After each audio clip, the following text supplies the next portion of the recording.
Opening Night Live. We are one of the official co-streams of the event. Now, I will warn you, there will likely be muted sections in this broadcast. I have no control over that. A lot of these people are using copyrighted music in their trailers still to this day. I don't know why they do that, but they do. And then I have to mute them because if not, it really, really hurts my video and my past broadcasts. So you want to be here live for these events. If you can't be here live for these events, I am sorry about the mutes. I try to keep them as minimal as I can. I'm going to end the previous stream and bring people over with redirect.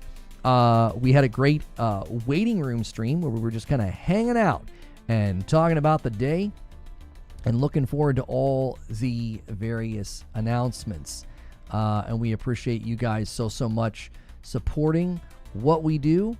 And I'm going to change that thumbnail because we're no longer live over there. We're also streaming over there on Purple. You can watch in both places. You can support in both places. And we greatly appreciate those of you doing that. Do me a favor, as you guys come over with redirect, make sure and smack that like button. We need a whole new batch of likes because we got a whole new stream going. So do me a favor and get those likes going. I greatly appreciate your guys' continued support of the channel. And let's see here. Let me get to my dashboard here on Purple. And we do have a bit of a contest going. Let me get that member count up here in the corner. There it is. Whenever you guys hit those milestones, I have to pay up. So when this hits 175 on the members or the subs, I got to pay up. And either platform can help us hit that goal. Is this the redirect? You are in a brand new stream. We have already redirected. So do me a favor. Give me a whole new batch of likes. Let's get 100 likes super quick. There's already 400 people over here. Anyone hyped for Unreal 5? I don't know why. Oh, wait. No, you're saying EU5. Wait, what's that? I'm not familiar with that as a shortened version of a game. What game in specific are you talking about?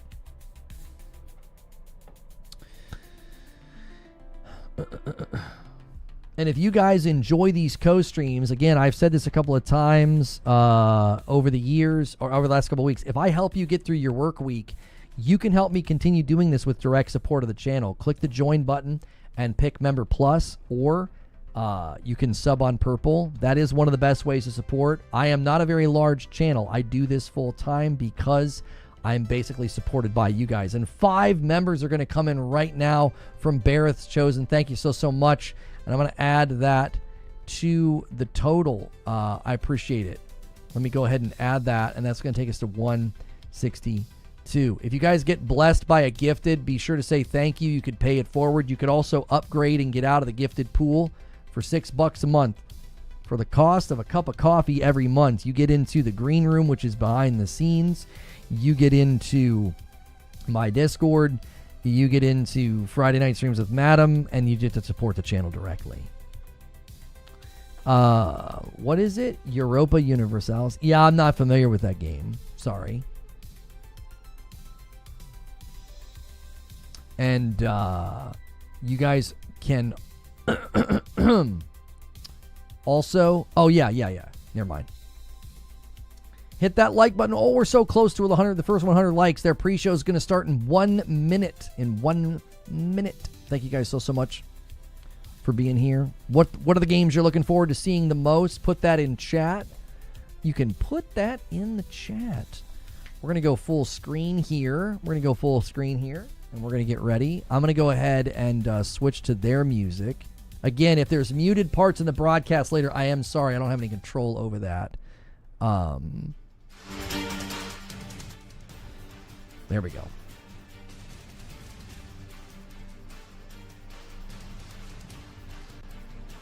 Unreal Engine. That's what it was. Yeah.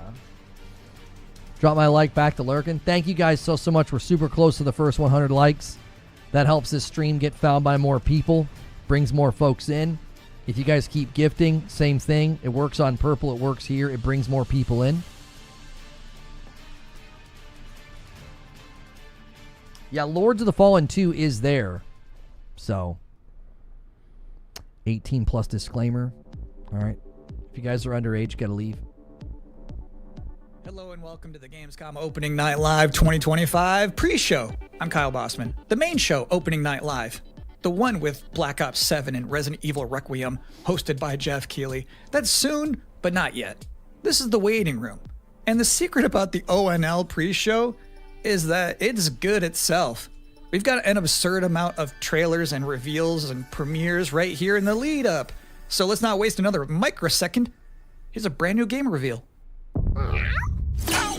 Yo, remember me? Your old pal Bubsy?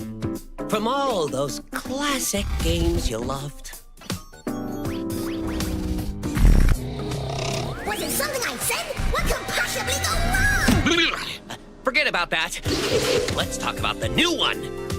Bubsy 4D. Now this I like. So, where are we going next? Don't mind if I do. Zoink! They call me the Orange Blur. Do any of these outfits come with pants?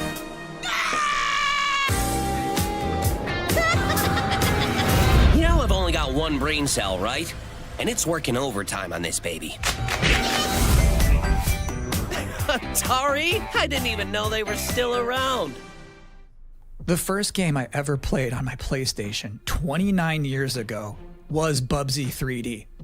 If you told me back then that one day I would be introducing Bubsy 4D to the world, I'd say, yeah, that sounds about right. Now let's keep this pre-show poppin'. Here's another brand new game announcement.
You're watching the Gamescom Opening Night Live pre-show, which will basically be me teeing up wall-to-wall trailers in the time before the main event. We do have an interview coming up with the project lead of Double Fine's Keeper. For now, here's a trailer for a LucasArts classic remastered by Night Dive Studios.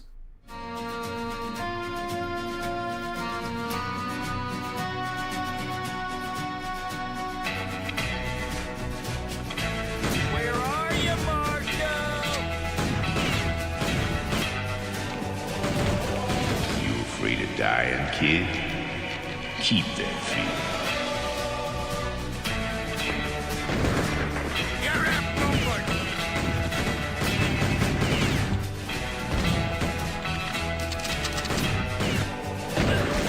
I see a gleaming city rising, a city that has a fine name on it.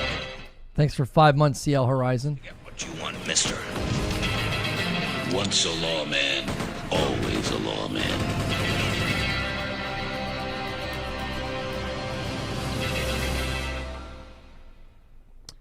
Guys, as you're coming in, make sure and smash that like button on YouTube. Try to get us to 200 likes. We're now a 10 gifted bomb away from me owing you a member.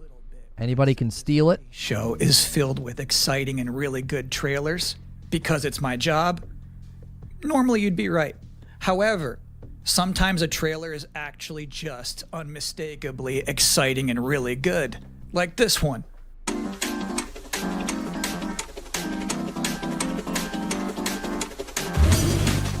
Thanks, Danny, for 40 months and a VIP.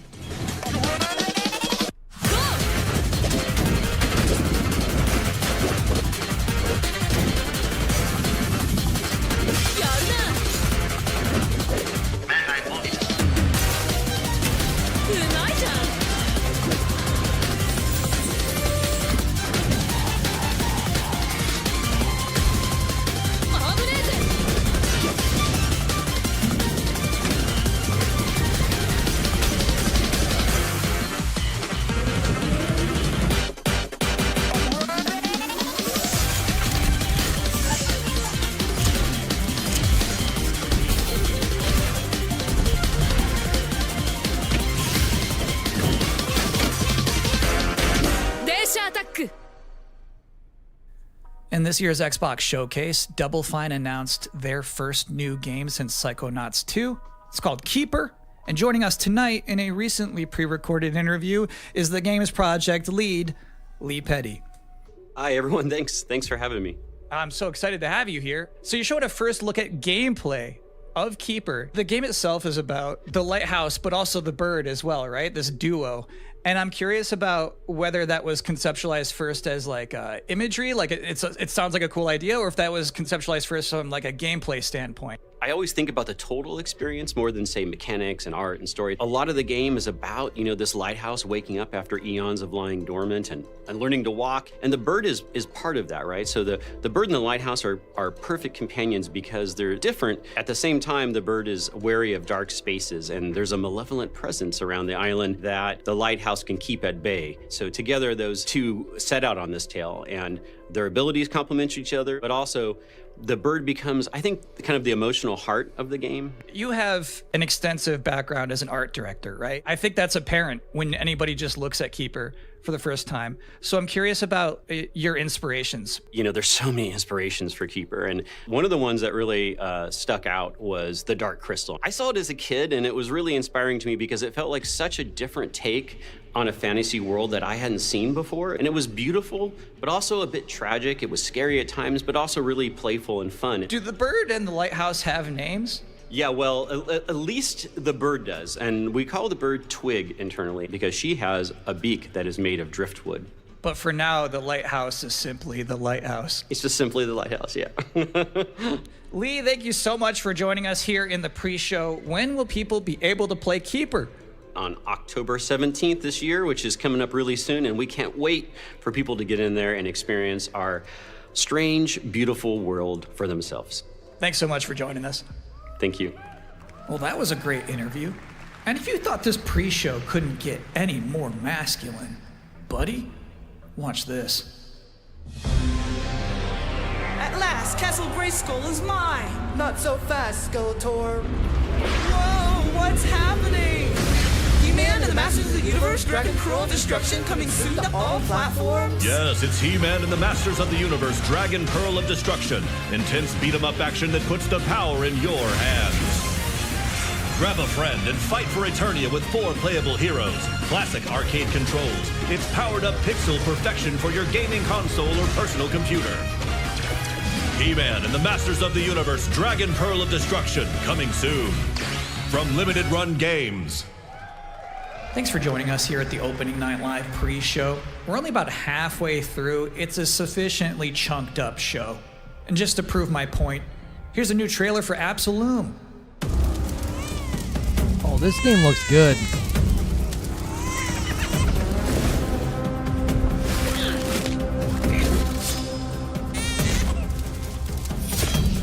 I thought it was Absalom.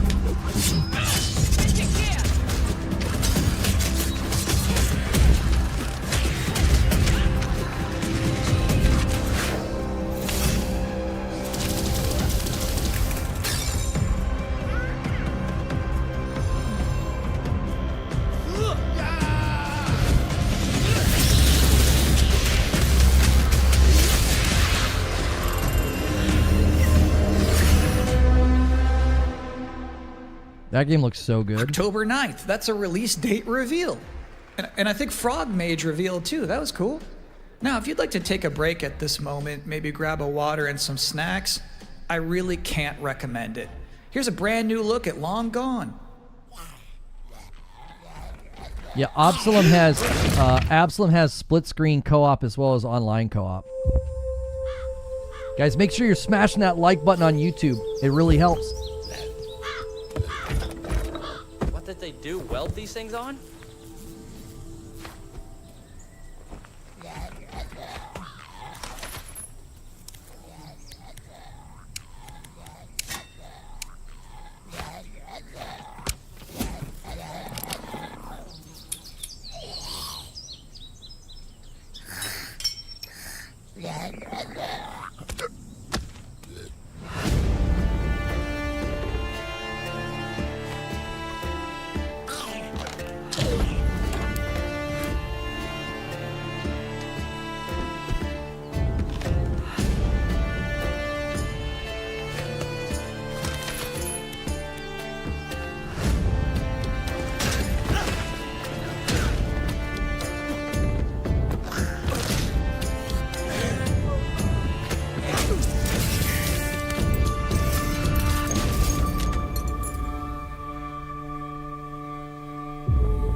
Sometimes, frankly, I'm impressed by the amount of nice worldwide reveals they book for this show. Here's another one.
Valor Morris trying to play this.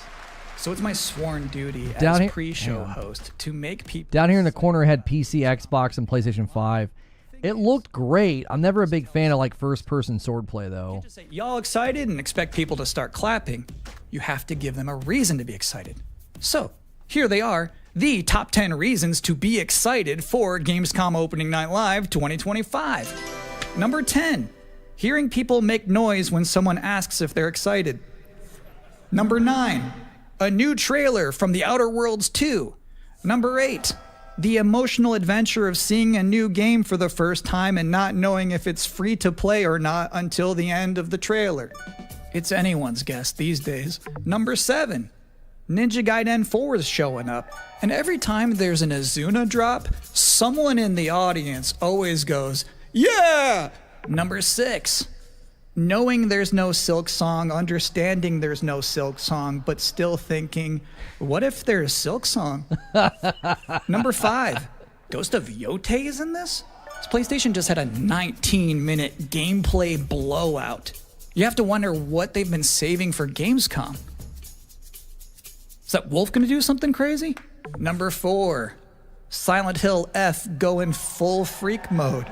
Number 3, watching game designers develop their public speaking skills in real time. Number 2, the worldwide reveal of Call of Duty Black Ops 7. Now you might be saying, didn't that already happen a couple of months ago? No. That was the teaser. This is the worldwide reveal. And the number 1 reason to be excited about Gamescom Opening Night Live 2025, Resident Evil Requiem. So they just announced this at Summer Game Fest, and then they said, see you at Gamescom. Well, look at the time. It's Gamescom. Or it will be in a matter of minutes. You're still in the pre-show. But how about a new look at Planeten-Verteidigungskanonen Kommandant?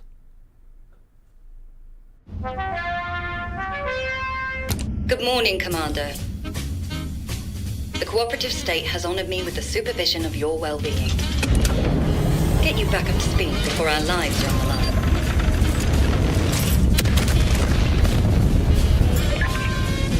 Glad to see you've not lost your touch.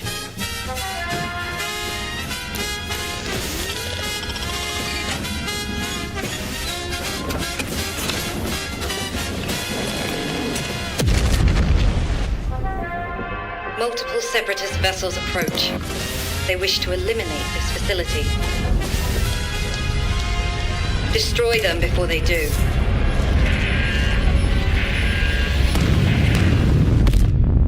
The days fly by when you love what you do.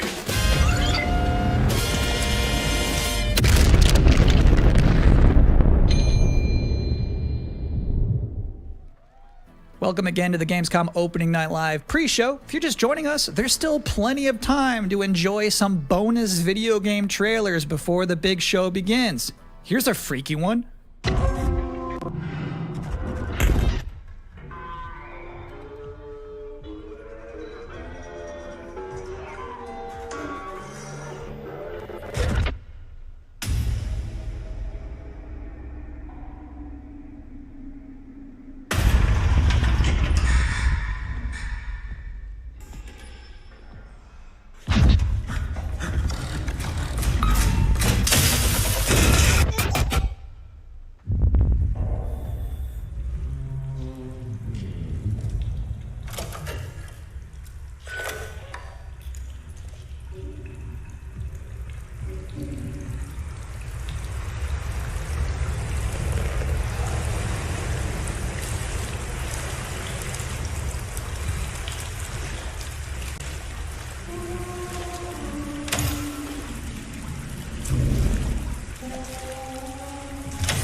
Interesting fact about that game, they actually created that whole environment by 3D scanning the entire bathroom of Geoff Keighley's mansion. Now, we've got 3 more videos and not a lot of time left before ONL begins, so next up, 2 trailers back to back. What's that Swords game? I reacted to this the other day. This is like Black Myth Wukong and Wu Chang kind of meet in the middle. This looks amazing. Make sure you guys are hitting that like button. You guys are the best.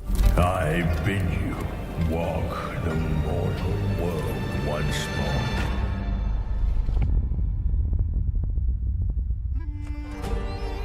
Fallen leaves return to their roots.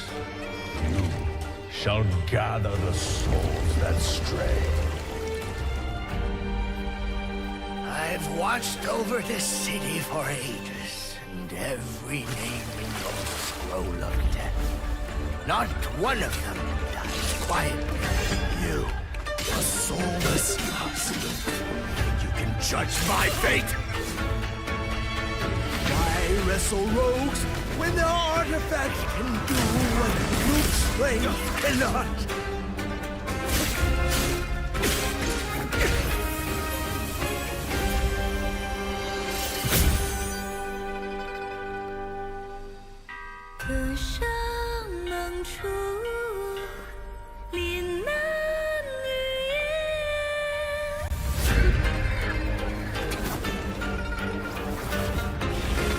What?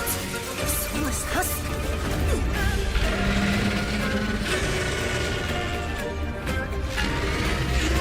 The living cast their dead to flame, and sacrifice ignites the war banners!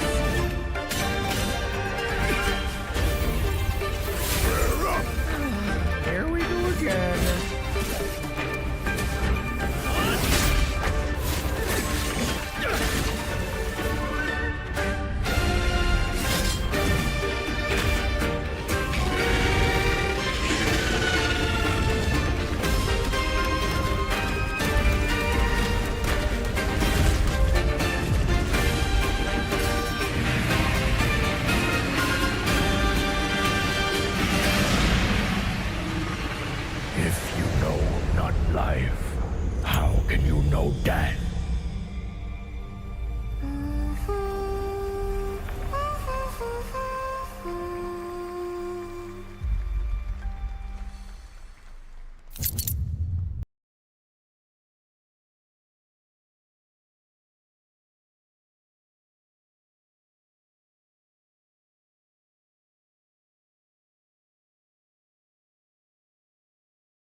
They made it seem real intense.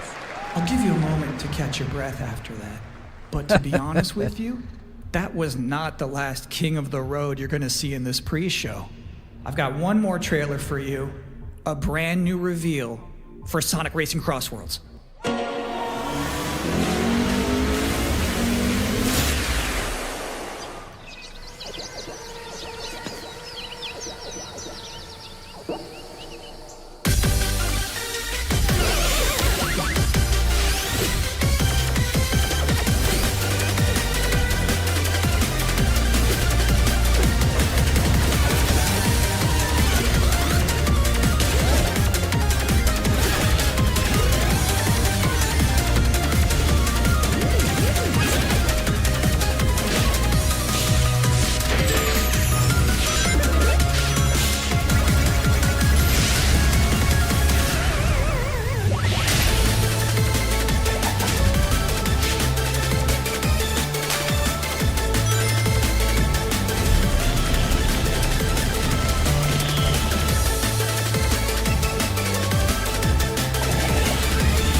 And that concludes another 10 out of 10 pre-show. Up next, Black Ops 7, Ghost of Yotei, Silent Hill F, Resident Evil Requiem, even more apparently.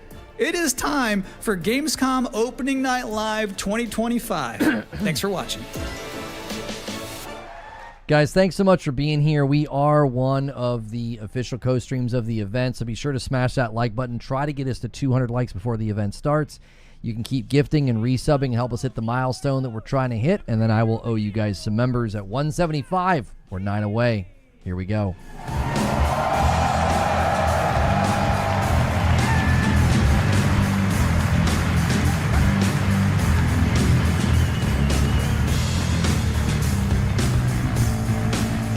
You guys ready?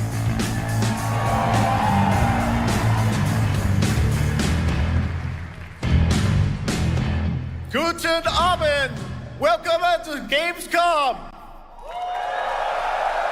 Wie geht das Deutsch? All right.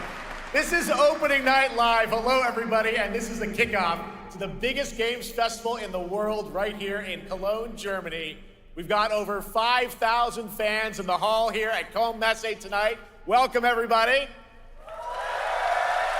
And by the end of the week, more than 300,000 people will walk the show floor, which for the first time has more than 1,500 exhibitors. It turns out that E3 didn't die, it just moved right here to Germany.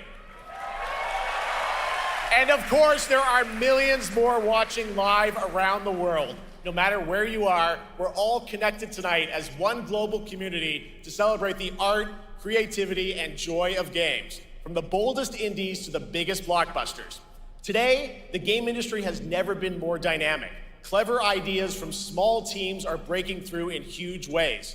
This summer, Peak, a co-op climbing game created by Aggro Crab and Landfall Games, stormed the charts on Steam, and right now I can announce for the first time it has sold over 10 million copies to date. Congratulations to the team.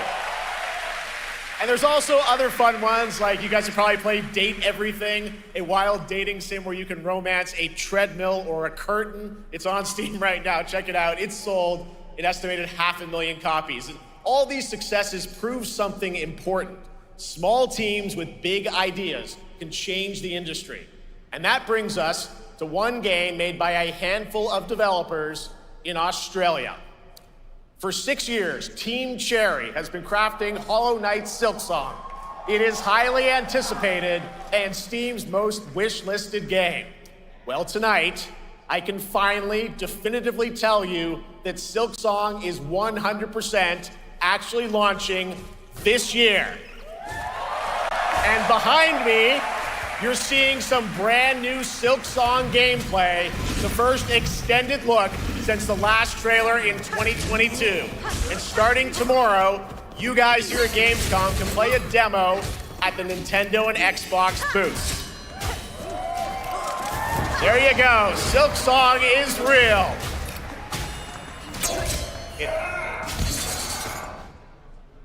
And on Thursday, Team Cherry is going to be sharing some news as part of a YouTube premiere on their channel, so make sure to check that out. Tonight, we'll give you a first look at this holiday's biggest games, like Call of Duty Black Ops 7 and Ghost of Yote, plus major news on Prime Video's Fallout Season 2 arriving in December. And later, we'll have a special performance of the music of Claire Obscure Expedition 33, one of this year's most celebrated games developed right here in Europe. Plus, a brand new look at Resident Evil Requiem from Capcom, and the world premiere of the opening cinematic from World of Warcraft Midnight from Blizzard. Now, as always, ONL is also about surprises, and we do have multiple brand new AAA game announcements and reveals over the next 2 hours, so stick around right until the end. This is our biggest opening night live we've ever done, so let's not waste another second. It all begins with this.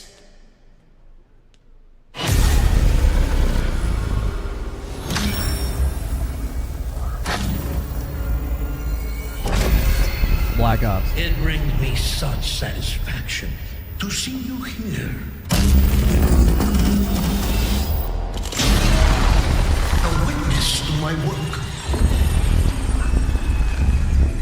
You will know fear.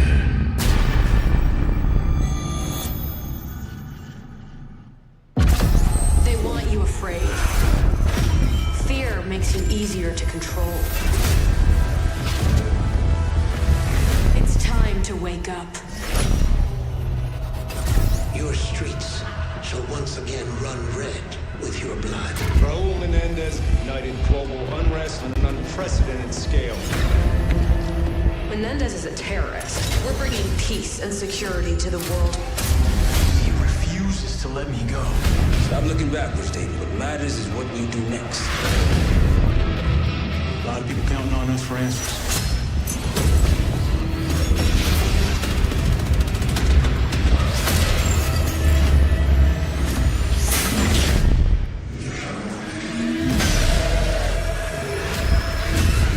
Inspector, one report. Need a sit rep.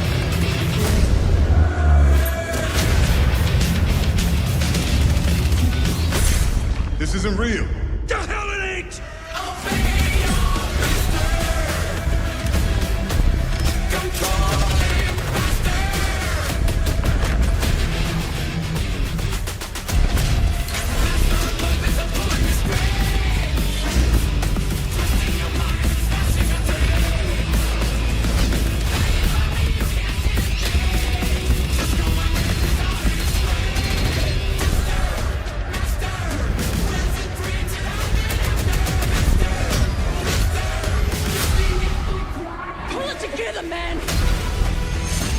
To leave, David. Killing the man is a hell of a lot easier than killing the idea. You were never cut out to be a Mason. No more games. This ends now.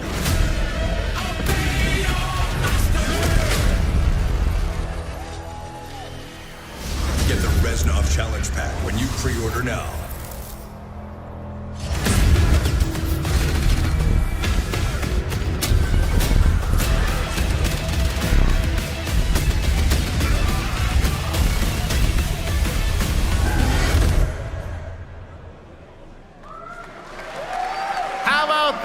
Zombies, of course, Dead Ops Arcade as well, and it looks like we also have an official date. Call of Duty Black Ops 7 releases on November 14th. And to tell us more, please welcome Miles Leslie from Treyarch and Natalie Pohorsky from Raven to Opening Night Live. I mean, I kind of like the idea of, like, you infect the soldiers so, like, the environments can be kind of crazy, kind of Inception-like.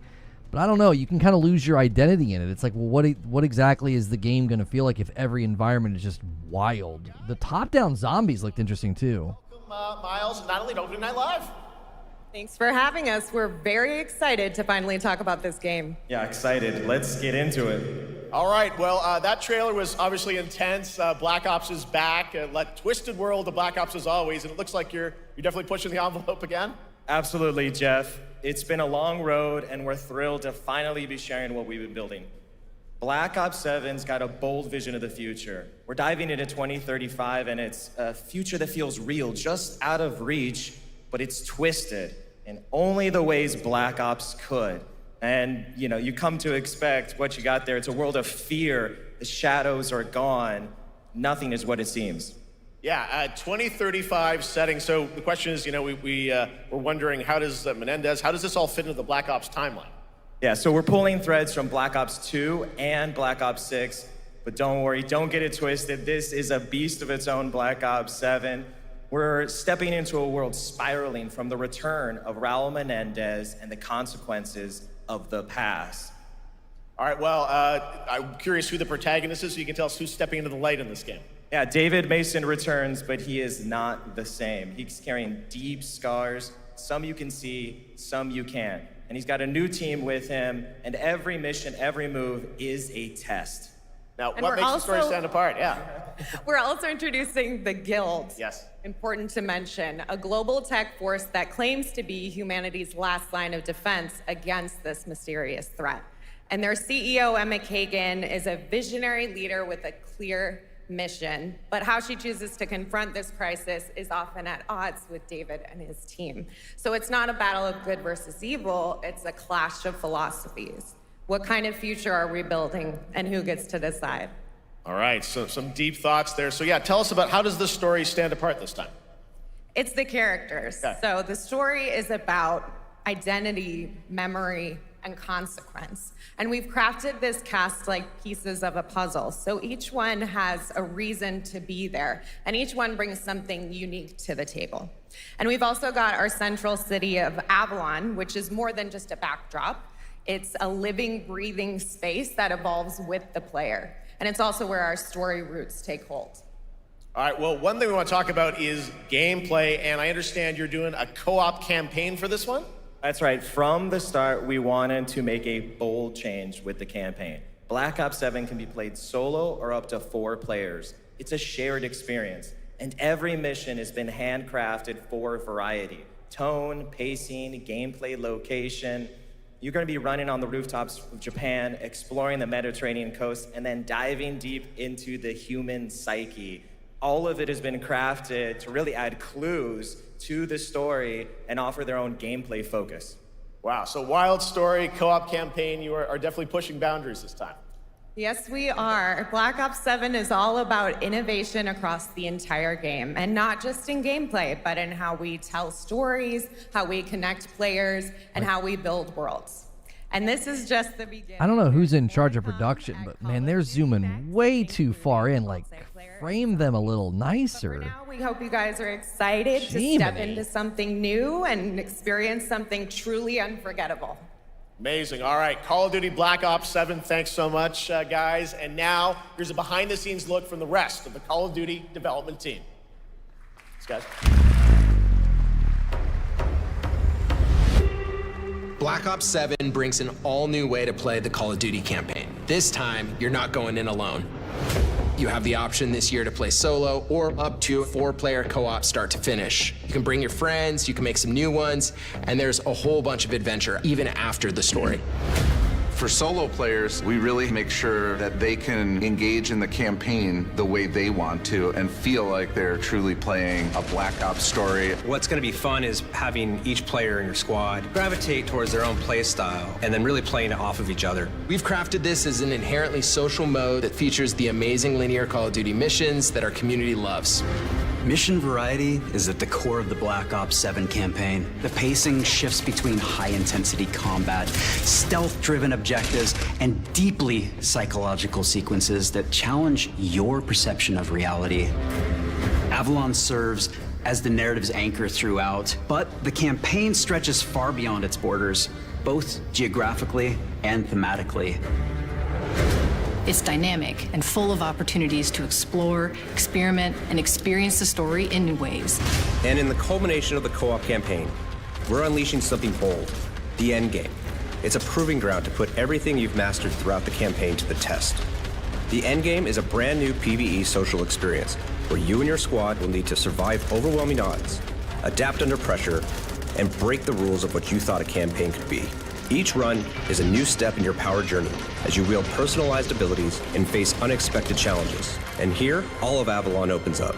It gives us a lot of freedom to have some fun. The gameplay mechanics, player movement, players really can turn the map into their playground. This is your chance to explore the world beyond the mission.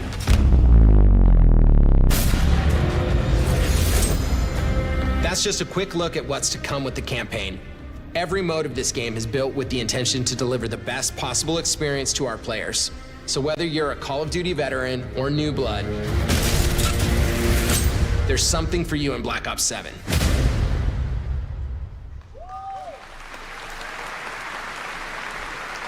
All right, for much a co-op campaign with 4 players and then a PvE endgame is an interesting evolution of the franchise. I'm not sure how that'll play out. news on Fallout Season 2 and the announcement of a brand new game from adventure game legend Ron Gilbert. I grew up playing his games, and I can't wait to show you his next unexpected creation a little bit later. All right, who's ready for our first brand new game announcement of the night? I figured you'd feel that way. Well, to do the honors, please welcome back to ONL one of the most respected and recognizable hosts in esports. She's my co-host, Sjokz.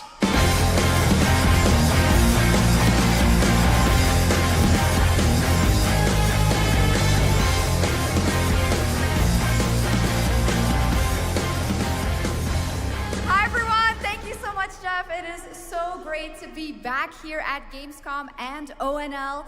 I just had so much fun last year that I had to run it back. And let me just say, we have an unbelievable show for you tonight. And now without further ado, it's time for our first new game announcement at ONL. Please enjoy.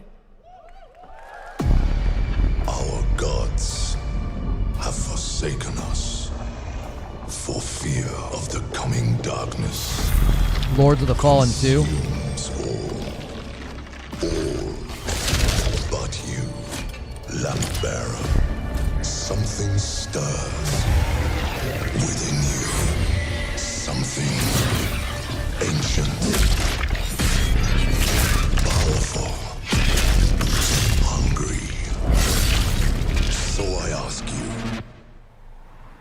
will you harness this darkness within and deliver unto our so-called lords retribution?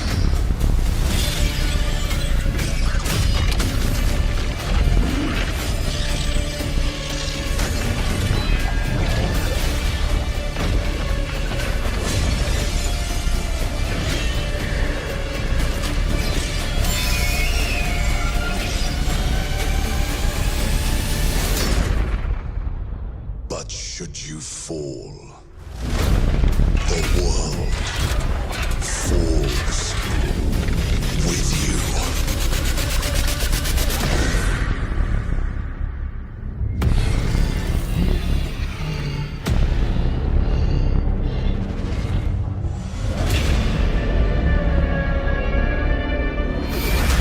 Lords of the Fallen 2. Wishlist now. Wishlist now. All right, Lords of the Fallen 2 is official, set 100 years after the last game as the fragile veil between the living and the dead begins to tear. CI Games promises a sequel that's bloodier, faster, and more brutal than ever. With more aggressive combat and new boss battles, your first look at gameplay will arrive later this year. All right, now for something completely different. This next game won Game of the Year at the Game Awards and comes from one of the most celebrated studios on the planet. Next year, it's making the leap to become a major anime. And tonight, we're breaking the news with your exclusive first look. Oh!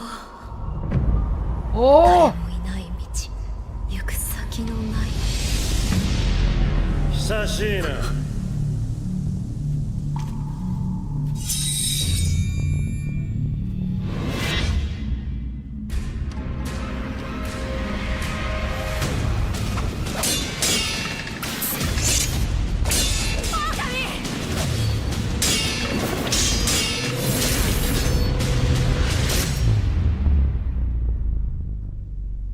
Let's go.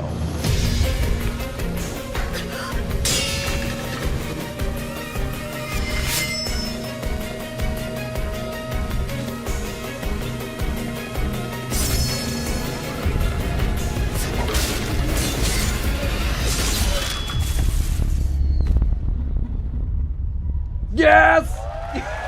Yes! Looks awesome. All right, we're just getting started. Our next new game announcement stars a hero who needs no introduction, a true legend of justice and gadgets. The Batman Lego game. It's real.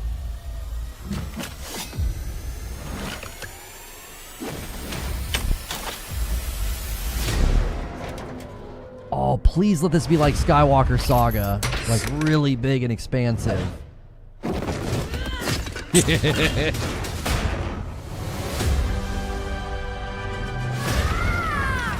I need to become more than a man. I need to become a symbol. What did you have in mind?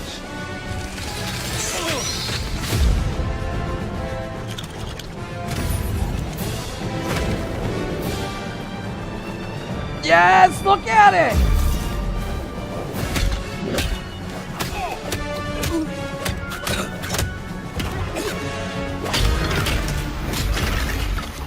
Please have co-op. Please have co-op. I'm Batman.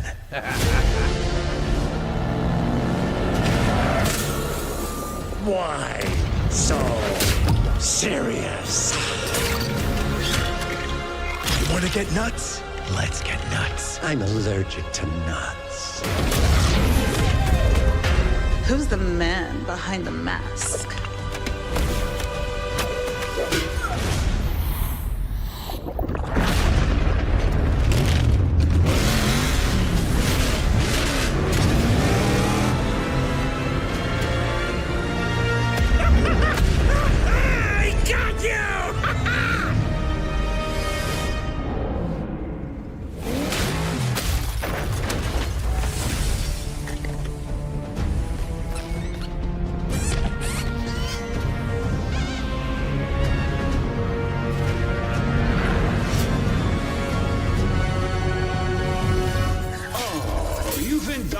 As your ally. You merely adopted the dark. I was born in it, molded by... Ah! Who put that there? I could have really hurt myself.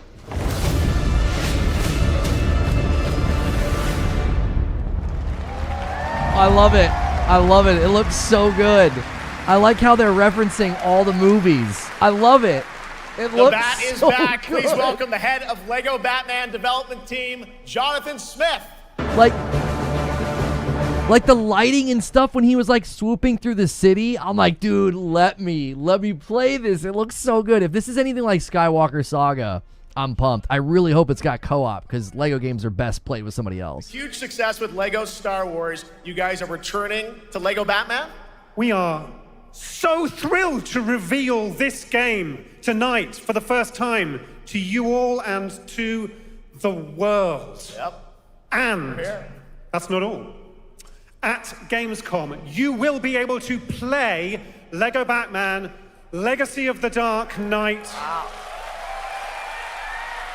Pretty amazing. All right, well, there will be a demo on the show floor for everyone. Now, let's break down that trailer because we see so many fan favorite references, to films and things like that. So what is the story of this game? This is the definitive, essential Batman story. We take you on Bruce Wayne's epic journey from origin to legend. You'll train with the League of Shadows. You'll fight crime on the streets of Gotham. And as the years go by, you'll establish your ultimate legacy as the Dark Knight. We've incorporated iconic moments and deep-cut references from decades of Batman movies, TV shows, comics, and games, all brought together and brought to life in our unique Lego world. Well, we could not wait for it. Let's also talk about the combat, because we've got some real gameplay here of the combat, and I gotta say, feels like you're really amping things up here this time. Oh, the team has created a really rich, deep combat system that's authentic to Batman's unique style. So, surrounded by enemies, you'll pull off powerful attacks, counters, and takedowns. You'll use cool gadgets like batarangs to stun enemies and the Batclaw to reel them in. I love the little words popping up like classic Batman. Difficulty levels. Caped Crusader, and Dark Knight mode for those who want an extra challenge. And you'll build a new Bat family of allies as you're joined by playable partner characters like Jim Gordon, Catwoman, Robin, Batgirl, each with their own gear, which you'll need as you take on a rogues gallery of villains from Joker, Penguin, and many more, including the mighty Bane, as you saw in the trailer, voiced by the incredible Matt Berry. Oh my God, Yeah. I cannot wait to see what you're packing into this game. Yeah, they just confirmed co-op, didn't they? Companion characters that are playable. Is that fair to say this? Sure, that's right. Gotham is a playground, a Lego playground where you're free to explore. You can grapple from rooftop to rooftop, glide over the streets, or cruise around in your choice of Batmobile. This game has it all. I think you've sold me on it. All right, John. I'm pretty He's hyped great. about it. I will be here playing. He's fantastic. What a hype man. Germany. You can play Lego Batman Legacy of the Dark Knight for the first time starting tomorrow on the Gamescom show floor. Thank you so much, Jonathan. Awesome. All right. Now over to Sjokz with our next new game announcement exclusively on ONL. I'll be really disappointed if it's not co-op. That's such a Lego staple. Find myself here in the audience. There we go. I find myself here in the audience. Thank you so much, Geoff. And some of the best fans at ONL. So is everybody having fun? I love it. But we're just getting started. Still to come, we have an amazing musical performance from Claire Obscure Expedition 33. I can hardly wait. And also a new look at Resident Evil Requiem, as well as a bunch of other surprises. I know what you guys are excited for. I can hear it. But now it's time for a new game announcement. A long-awaited sequel that fans have been eager to see for nearly a decade. We have fought the enemies of humanity across 1,000 worlds.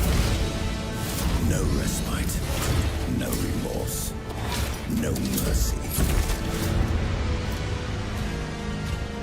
We are the wrath of the Emperor, his angels of death.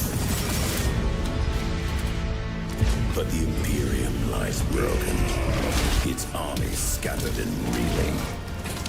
Our foes rise to drag us down, and the galaxy has been torn asunder. On the world of Kronos, we make our stand. We are the Blood Ravens. There is no victory to claim here. Only vengeance to enact. Whilst even one of us lives, we fight. For only in death does duty end.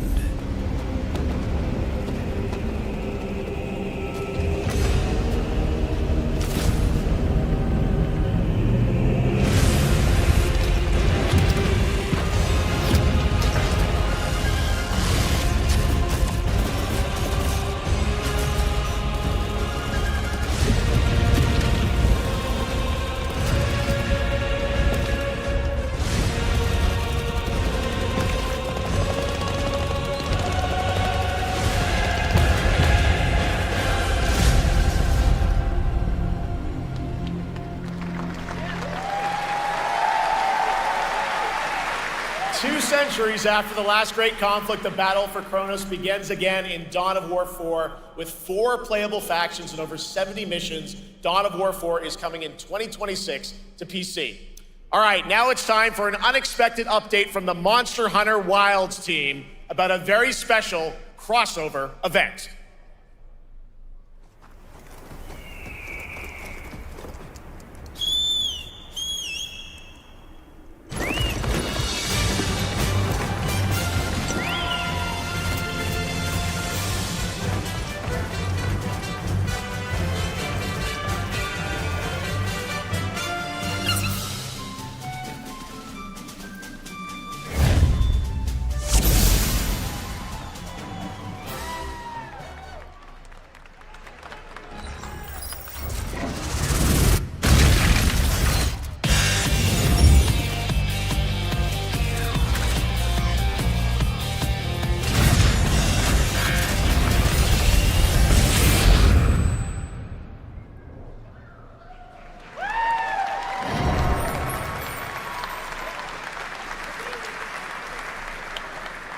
All right, to tell us more, it is my great honor to welcome two very special guests together on stage. Ryozo-san from Capcom and Yoshi P from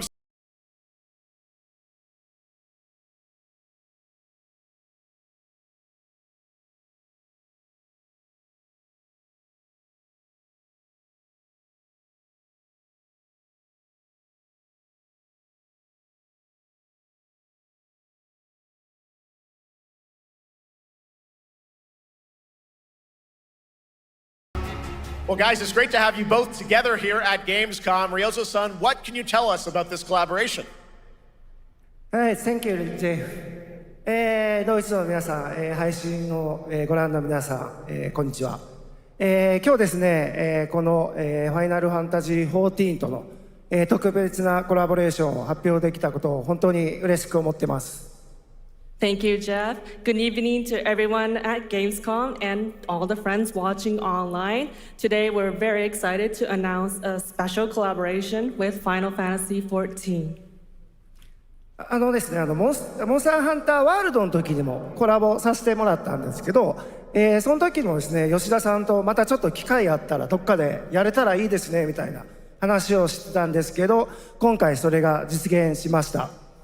今日お見せした、映像はですね、まだ一部でして、詳細は、来月皆様にお伝えできると思いますので、そちらの方を注目していただけたらと思います。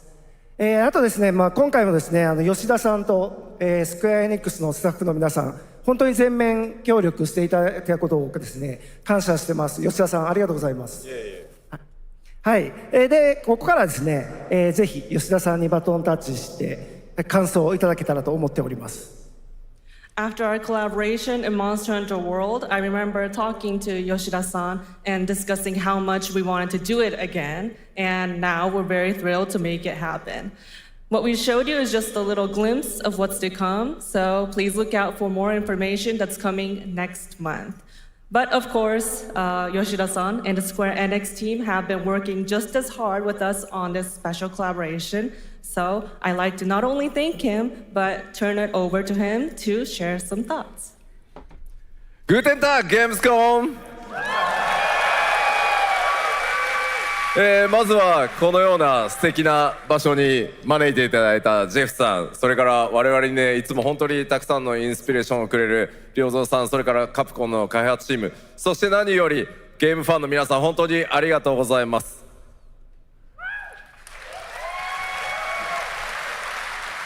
Guten Tag, Gamescom. First of all, I'd like to thank Geoff for having us here and Ryozo-san for all the inspiration, the Capcom team for working on this special collaboration, and to everyone enjoying our games. Thank you so much. 今、良三さんの方からもちょっとご紹介いただきましたけど、モンスターハンターワールドの時にもご一緒させていただいて、今回それに引き続き第2弾ということで、モンスターハンターワイルズとも、我々クロスオーバーと呼んでですね、全面協力して、コンテンツ開発してきました。As Ryozo-san mentioned, we worked together on Monster Hunter World, and we wanted to make it happen again, and it's happening for Monster Hunter Wilds. We would call it a crossover, and we're very happy to make this happen with all of our efforts joined together. もちろんクロスオーバーですので、ファイナルファンタジー14側にも、スペシャルなバトルコンテンツご用意しております。今日は先ほどね、ティザートレーラーとして、モンスターハンターワイルズ側の映像を見ていただきましたが、我々もちょっとだけ映像をご用意してきました。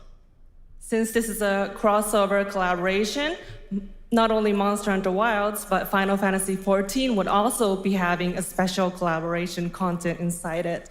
Outside of the trailer we just saw, Final Fantasy XIV has also prepared a short trailer to show you what you can get. Wow, all right. Well, thank you so much. Ryozo-san, Yoshida-san, here's the trailer.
Something brought us back to this place. Something that knows us. Knows the rules. But what if this wasn't the place, after all? Look around you. They can see you.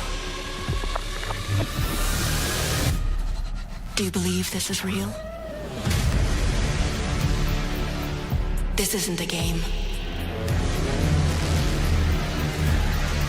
It's a test. But do you ever ask yourself,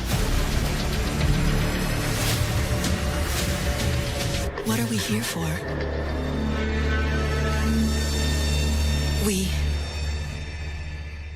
We're here to play.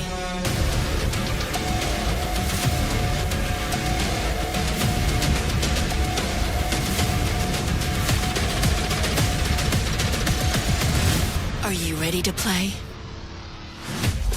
Welcome to the world's biggest gaming playground, Game On. 500,000 people, 1,500 exhibitors, endless games to explore right here in Cologne. Discover rising stars at Gamescom Awesome Indies. Step into the cosplay universe, on-site or online. It's too late. None of us can come. Why are you showing this to us? That ship has sailed, boys. You want to go? Event Arena. Not in Cologne? Go to Gamescom.global. Stream the highlights on Gamescom now. We're doing that right now. Award. Or dive into our Gamescom studio on Twitch and YouTube. And of course, we're here to play. Join the fun in our community RPG, Gamescom Epics. Loot awaits. We care. Gamescom runs on 100% renewable energy and puts accessibility first. The whole city joins in at the Gamescom City Festival. It doesn't stop there. The whole world comes together, not only here in Cologne, but also at Gamescom Latam, Gamescom Asia, and beyond. Welcome to Cologne. Welcome to Gamescom. All over the world. And now, keep on watching Gamescom Opening Night live. Yeah, thanks. That's what we're doing. We're watching right now. I'm ready to game, all right. And that was only a glimpse of what is to come here at Gamescom, the biggest playground in the world, and what it has in store for you. We're here to play, and the fun is just getting started. So, Geoff, what's next? Is it anything good? I think it's going to be good. It's going to be a video game, I can tell you that much. Last year at the Game Awards, we had the honor of announcing the long-awaited return of one of Capcom's most iconic action series, Onimusha. And tonight, we take the next step on that journey. Here's a brand new look at Onimusha, Way of the Sword, coming in 2026. Hopefully it's gameplay.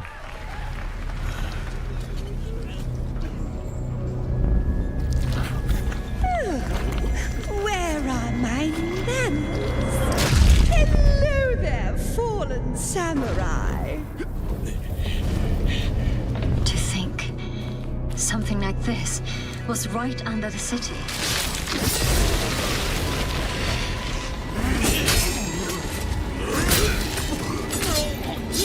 What fearsome power!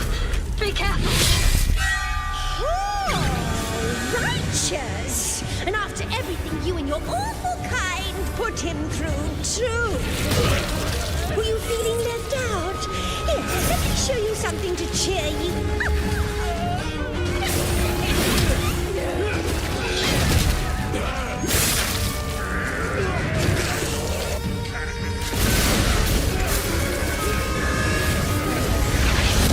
Nua is controlling this lightning.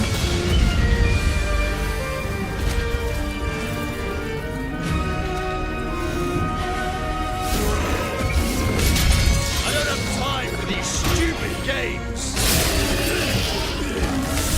Oh, I'm terribly sorry. Anyway, do enjoy.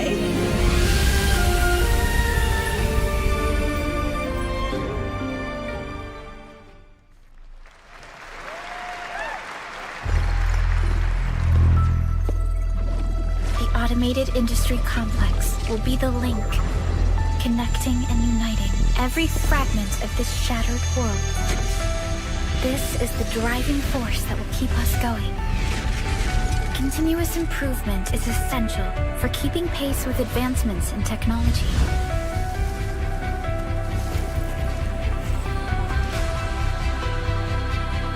Enfield. They don't simply talk about our dreams. We do what we can to make them a reality. All operators accounted for. The team is ready for the mission.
Is this a Civ game?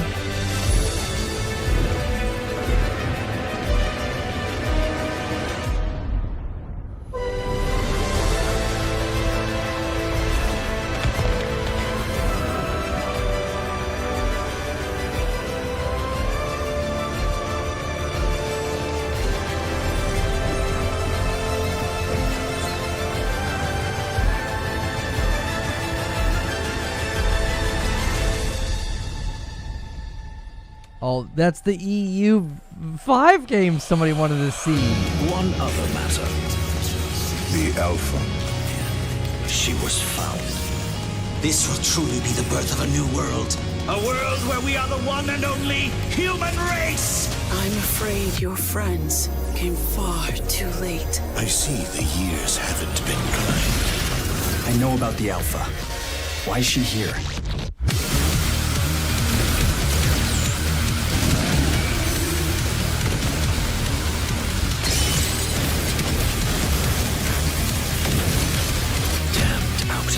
You tore my heart out when you took him from me. Now it's your turn to suffer! Stay alert now! Hand over the Alpha and let us end this war. Oh, Mother. Thank you.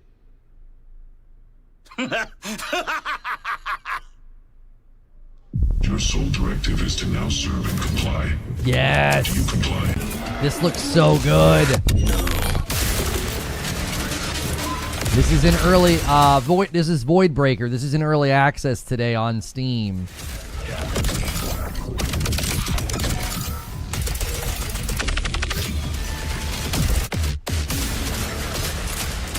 way out is here. I can feel it.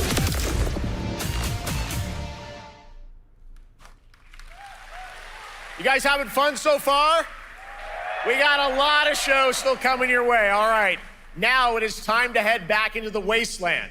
We're talking about the TGA award-winning Fallout series based on Bethesda's legendary... Yo, welcome back, Rachel. Appreciate you. 8 months. Always good to see you. Storytelling and original characters, not to mention how faithfully it brought Bethesda's game world to life. Well, later this year, the series returns to Prime Video for Season 2.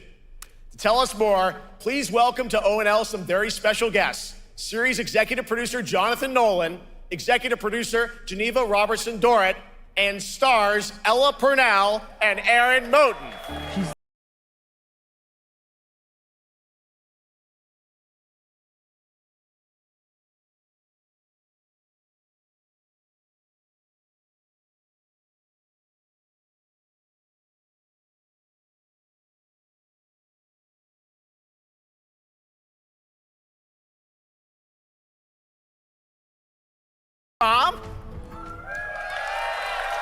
Jonah, we've got 5,000 Fallout fans here in the hall tonight, millions more watching online, and we can't wait to hear about the new season. Yeah, we're very excited. We literally just wrapped, jumped on a plane, and came out to see you guys. Gamescom is actually really kind of where it started for us, the journey on this show. It was 2 years ago. We asked Todd Howard to come here and show the very first footage that anyone had seen anywhere of the first season. We didn't come because we figured if the reception was negative, we'd just blame it on Todd. So we're back, and given that history is that much more. She's so short. She's got heels on, and she's still shorter than everybody else. Well, let's talk a bit about season 2. As we see behind us, it looks like we're headed to New Vegas, right, Janelle?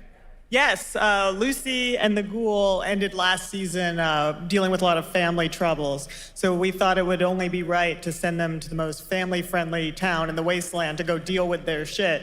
And along the way, we're really excited to take them all to some of our favorite locations from the game. Oh my God, yeah, it's such a classic game, and we're very excited to see what you have in store for us for season 2. Ella, it's great to see you again. Thanks for coming out to Cologne. Hello. Last time we saw you was at Game Awards when Fallout won Best Adaptation. You were up against yourself in Arcane, and you won for Fallout. Congratulations. We want to talk about Lucy's journey in season 2. How do you think her exposure to the Wasteland is going to sort of affect her Vulture sensibilities this time?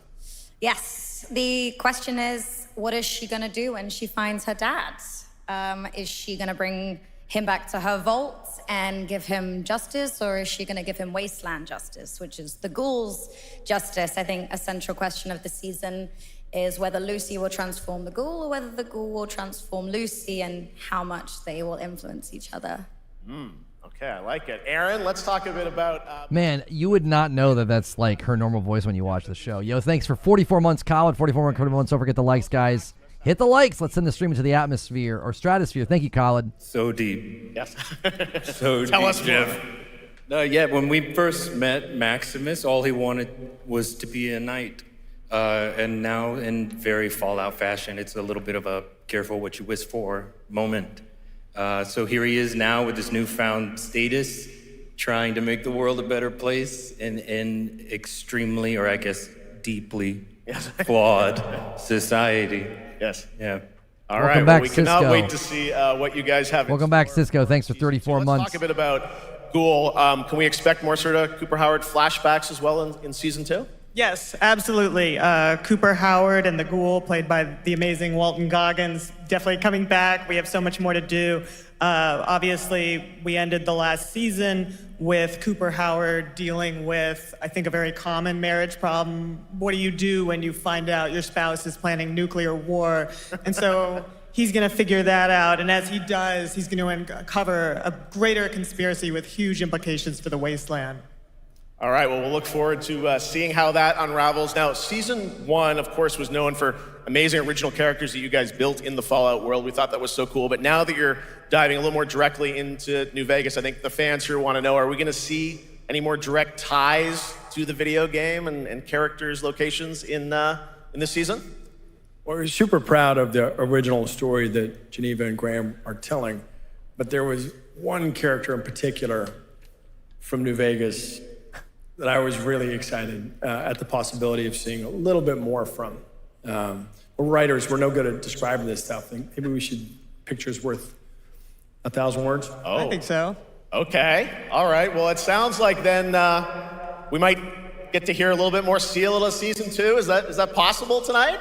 Well, I don't know, Jeff. I heard you like world premieres. We like those, right, guys? Right, Gamescom? Gamescom. All right, Gamescom. Here's the world premiere of our teaser trailer for season 2 of Fallout, streaming this December on Fallout Prime Video all over the world. Amazing. All right, let's check it out. Thanks so much, guys. Here we go. It's just so good. It's so good. The first season was so much fun. Deathclaw, of course, in our first look at the new season, and Robert House is Jonathan Tease, played by Justin Theroux. It is an amazing Gamescom exclusive, and we've got another one for you. The first drop of the all-new Season 2 posters.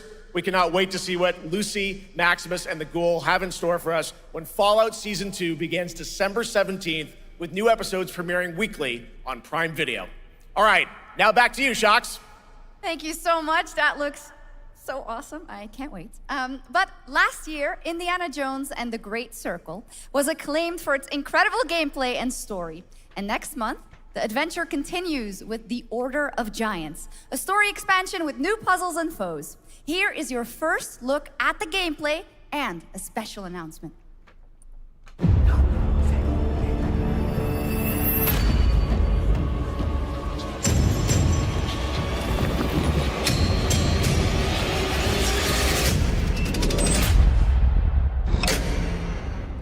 What do you know about the legend of the Nameless Crusader? Fierce warrior. Fought in the siege of Antioch, 1097 AD. Very tall, like a giant. Pope Paul IV had an item of this crusader in his possession, his helmet. Well, I'll tell you what. If I see the helmet, I'll leave it exactly as I found it. Sound good?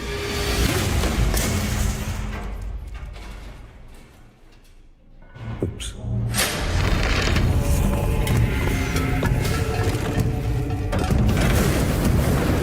Giant guardians. Their roots go way, way back. Worshipped by the Mithras cult. I can't believe you dare to investigate this. It's impressive for a snake.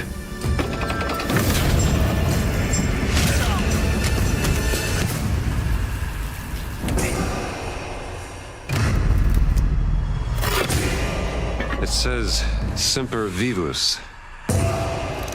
Always living. Not dead. He's not in a tomb.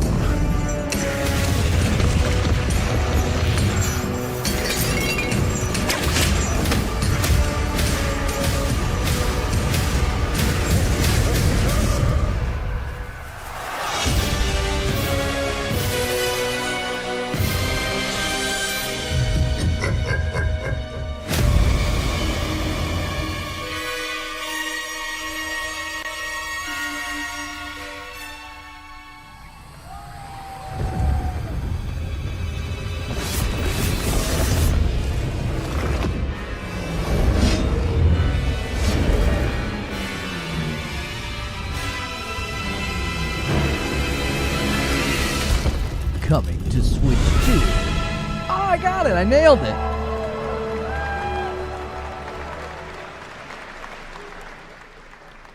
Indiana Jones and the Order of Giants is coming on September 4th. And as we just announced, it will also be released on Nintendo Switch 2 in 2026.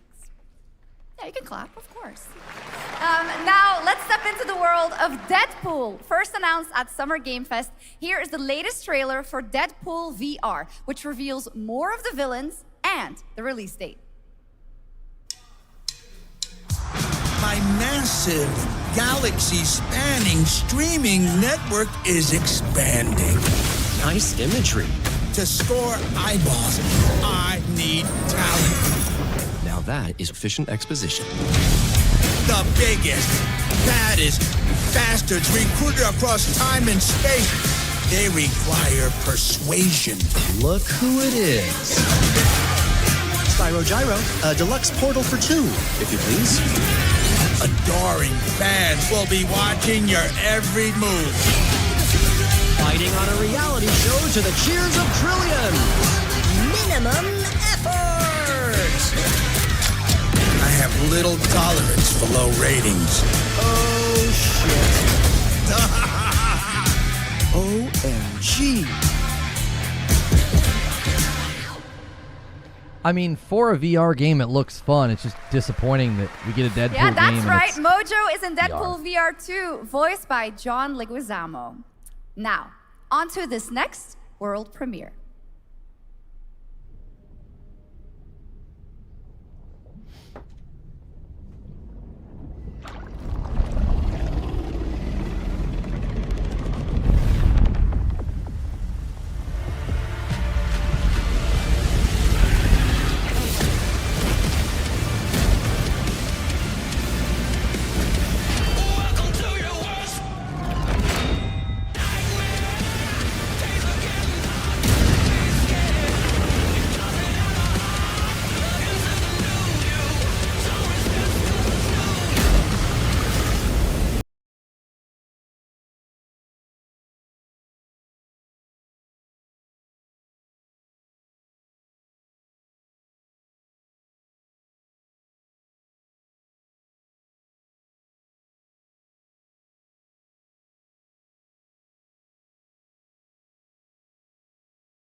The World of Tanks Update 2.0 lands September 3rd. This is the biggest update in the game's history, featuring 16 Tier 11 tanks and tons of new and upgraded features.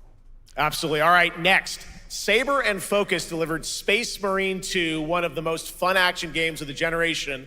Well, next year, they are set to do it again in John Carpenter's Toxic Commando. This FPS action game combines classic 80s action horror with over-the-top humor. Well, here is the world gameplay premiere of John Carpenter's Toxic Commando.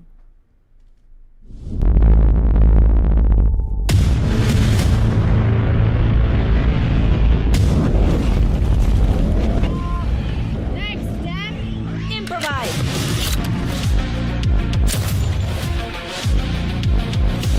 This is not how lightsaber works! You see my new toy?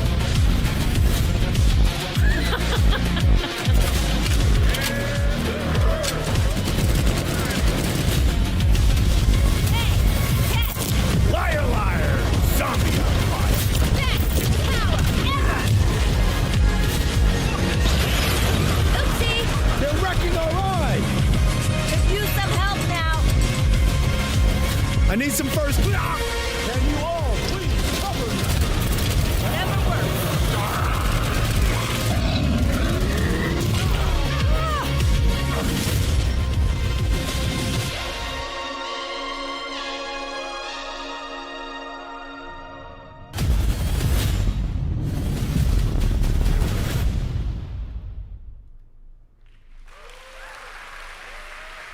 Super fun. All right, our next reveal comes from a true legend of game design, Ron Gilbert, the mind behind Monkey Island, Maniac Mansion, and so many other classic games that defined the golden age of point-and-click adventure games in the 80s and 90s. I loved those games growing up. Well, now Ron is back with something completely new and completely unexpected. It's called Death by Scrolling, a roguelike, vertically scrolling RPG set in purgatory where you'll battle waves of enemies, hoard gold, and do everything you can to stay one step ahead of the Grim Reaper herself. Here's the first ever look.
It's very fun. I've actually been playing this game over the past few weeks, and trust me, it is dangerously addictive. The screen, as you can see, never stops moving, so you're constantly on the move fighting to stay alive. A really fun game. Make sure to check it out. All right, now onto a studio known for its unforgettable storytelling. Back in 2019, the groundbreaking RPG Disco Elysium took home 4 Game Awards. Since then, Zaum, the studio behind it, has been through a host of changes, but tonight, 6 years later, those who now make up the studio are ready to give the world the very first look at their next CRPG. It's a dive into the shadowy world of espionage, where the truth can be stranger than fiction, and every failure isn't the end, but the start of a new path. I once knew a spy. Brilliant, relentless, magnetic.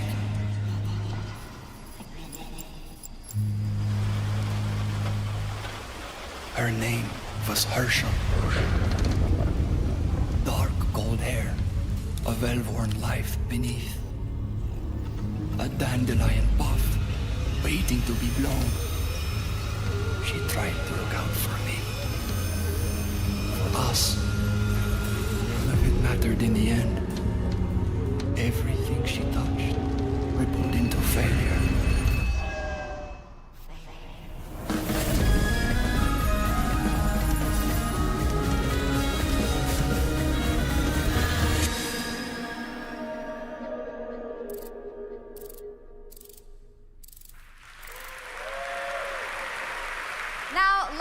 About Gamescom Cares, our platform for responsibility projects here at Gamescom that we hold very close to our hearts. This year, we are giving the stage to highlight one of the many great initiatives. It's dedicated to all the games promoting democracy. We invited a developer to learn more about it, and I'm here with Jörg Friedrich, CEO of Paint Bucket Games from Germany. Hello, tell us about the game you made, The Darkest Files. Hi, thank you. In The Darkest Files, we tell the true story of Fritz Bauer, was persecuted by the Nazis and forced to flee Germany, only to return after the war to fight them with the sharpest sword of democracy, the rule of law. Thank you, D, for gifting 5 members. We're one away from the next milestone. Thank you. State and how this leads to darkness, but it also shows that we cannot simply stand by and watch. When this happens, we must take action. Indeed. There are other examples like your game playable here at Gamescom, such as Glass House by Flat 28 Collective from Italy, a story-rich CRPG set in a lockdown apartment block at the dawn of a world war. And Compensation Not Guaranteed by Team Project Lunch from Singapore, a document checker thriller about a post-colonial country from the perspective of a government official worker. So, Jörg, can you tell us why these games are so important and so impactful? Well, games are more than entertainment. Like any great art form, they reflect our concerns, our fears, our hopes, and what preoccupies us. Democracy is under attack right now. Minority rights are being violated, and the world is becoming increasingly interconnected. So games are a powerful medium for addressing these issues, and they have the potential to inspire change. I am glad that not only are many people in the global games industry engaging in projects like this, but also more and more institutions like the European Commission or the United Nations. A very important message. Thank you so much, Jörg. And of course, thank you to all of the dedicated developers around the world who put so much heart and soul into those games, making the world a little better. Please check them out, everyone, and check out all the great initiatives of Gamescom Cares. Now, we have much more Gamescom ONL to come next. It's a very special performance of the music of Clair Obscur Expedition 33, plus Resident Evil Requiem.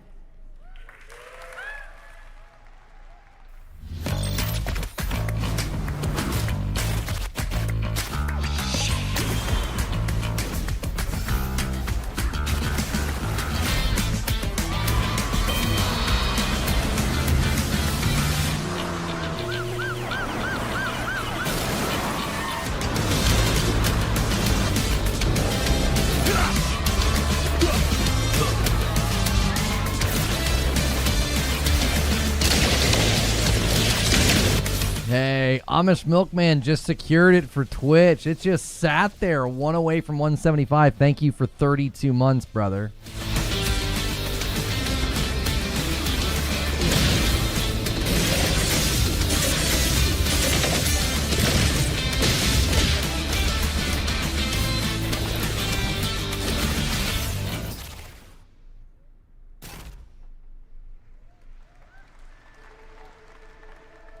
You're just a part of my life, and you're just a part of my life.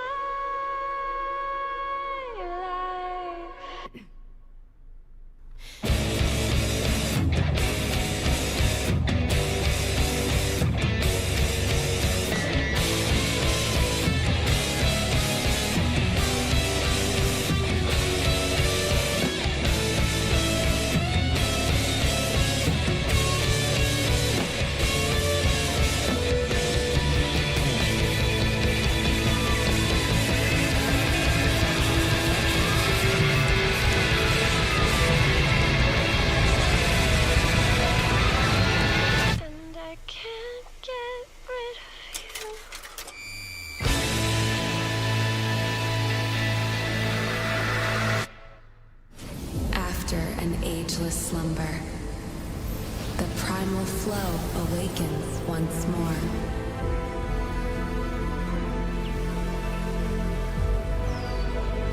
It is fate that brought us together.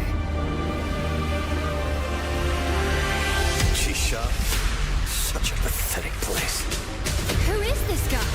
What does he want? Your ignorance is despicable. A power stirs deep beneath us.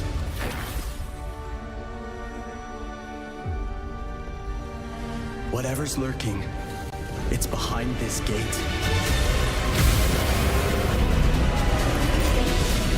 The ground is shaking! It's people!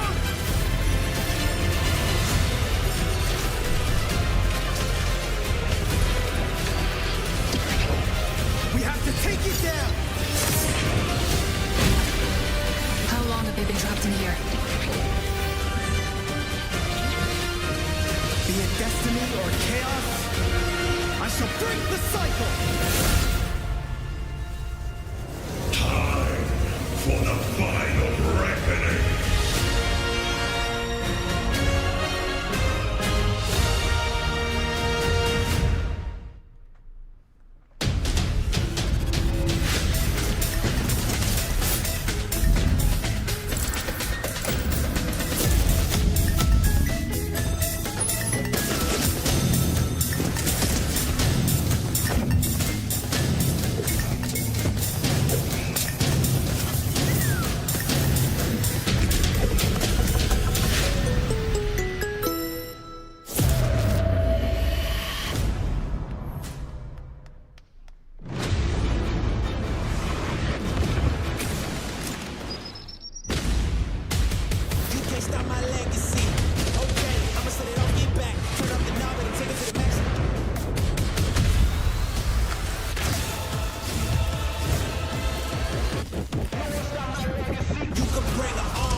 You just got a fresh look at Delta Force, which launches today on PS5 and Xbox. And the best part, it is free to play. Now it is time for something truly special. Welcome back, Astro Candy. Thanks for 15 months. This year. We are 24 away from the next milestone at 200. Thanks, boys. Keep the resubs and the gift that's coming. French indie studio Sandfall Interactive captured hearts with its stunning Belle Epoque-inspired world and unforgettable style. Absolutely. This is a very special game, and tonight we wanted to bring that world to life right here on stage at ONL with a special acoustic performance from the game's soundtrack. Please join me in welcoming, for their first big live performance ever, the composer of the game, Laurent Testard, and vocalist Alice Dupont-Pissier, performing Alicia from Clair Obscur, Expedition 33. Welcome back, Josh. Thanks for 12 months.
absolutely beautiful, absolutely amazing. Thank you so, so much. And we have so much more opening night live right after this.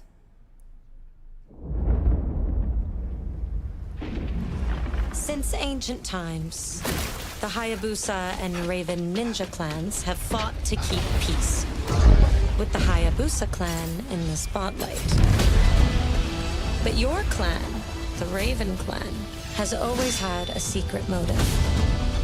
Thanks. I owe you one, Hayabusa.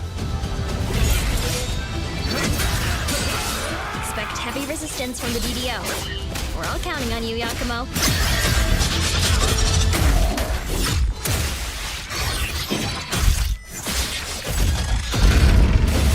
Yakumo, just focus on the hostiles for now. Understood. Stop this madness. Stay away from the Dark Dragon Seal. Go back home to your little raven nest. Or die here. If you truly think you have what it takes to slay the Dark Dragon, prove it. The very fiend that resurrected the Dark Dragon years ago. Even a mortal such as yourself has heard of me? I'm sure. Die, insect.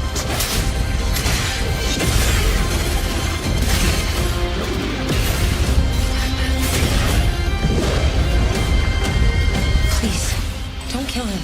The whole world's at stake. That was good. That was very good.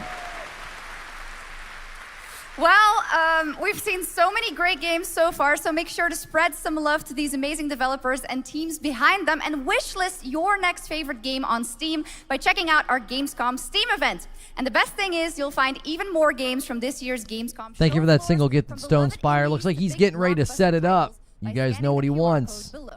He wants a 20 now bomb. It's time for the world gameplay premiere of an MMO shooter set in a post-apocalyptic dystopian Seoul, South Korea.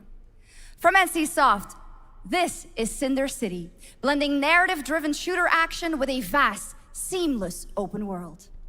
Did this go by a different name before? Freeze, No, ADS! never mind. Never mind. No, I don't know if I've seen this before. Get on the ground now! Drop your weapon or we'll shoot! Drop your weapon, last warning! You've crossed the line. Are you trying to get us all killed here? 3 minutes to drop. Everyone stand by. Yeah, this went by a different name before, I think.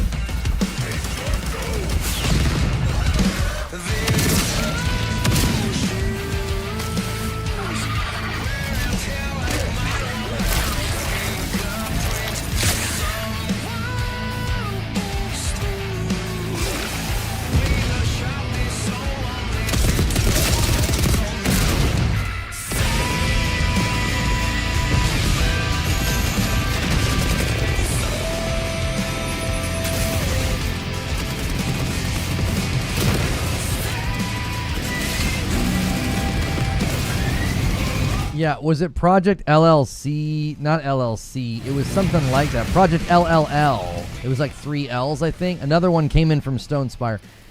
This just looks like... This reminds me of just how generic the first Descendant ended up being. Cinder City.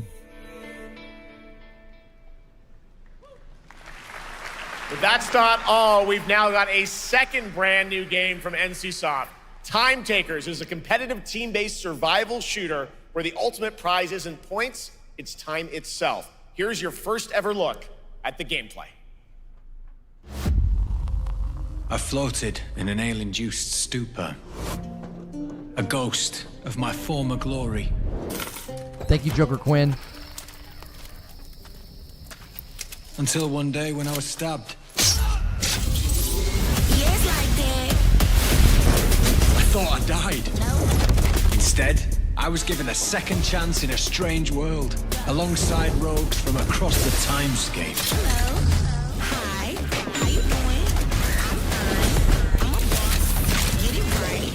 If you don't think, say We were promised to fix our past.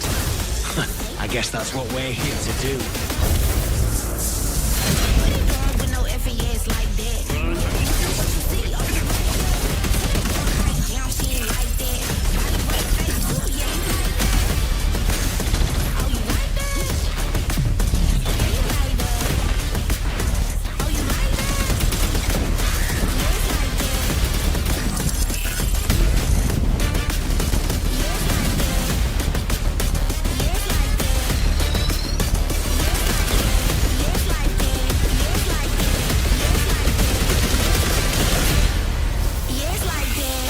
Thank you, Jerry, for gifting a member. It just these all feel the same. It's just this generic, here's a bunch of random shooters, here is some like cool, relevant music, and the game will be dead 6 months later. Silent Hill has defined psychological horror in games. And tonight, the fog rolls in once again. Here's a brand new look at Silent Hill F from Konami, including the reveal of the American voiceover actress Susie Young as Hinako. Targets are 1 to HQ. We haven't found an active suspect at the scene. Chances are good that it's still in the fact or Warcraft. We better consider the hunt. Over. Last seen fleeing Tsuneyoshi Shrine. Exercise extreme caution.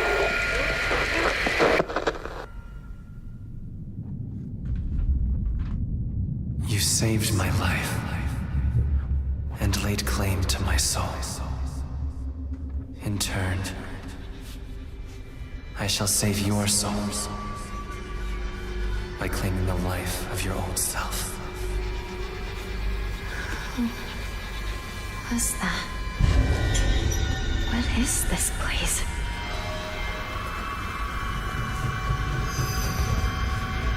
This way.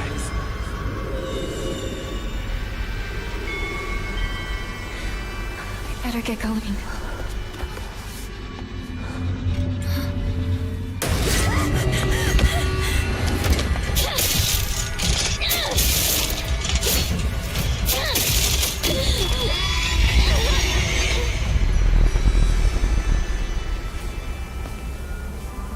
A good day is always an extraordinary day. An extraordinary day isn't always good. With that in mind, today's a bit too extraordinary. So this is where you are. I wondered where you had gone. You need to start getting ready. It's time to say your goodbyes.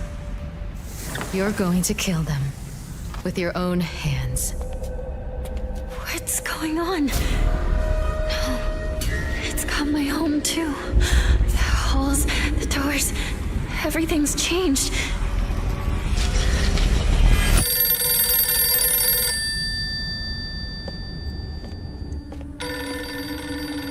Tell me, who are you?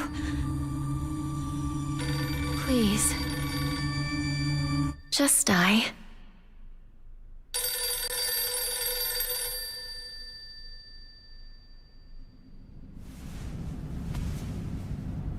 It must be hard for you to bid farewell to childhood friends. Yes.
I really like the art style.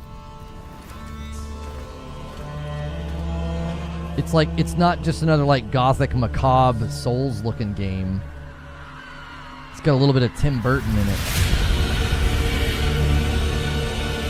What does that say? La Divina Commedia?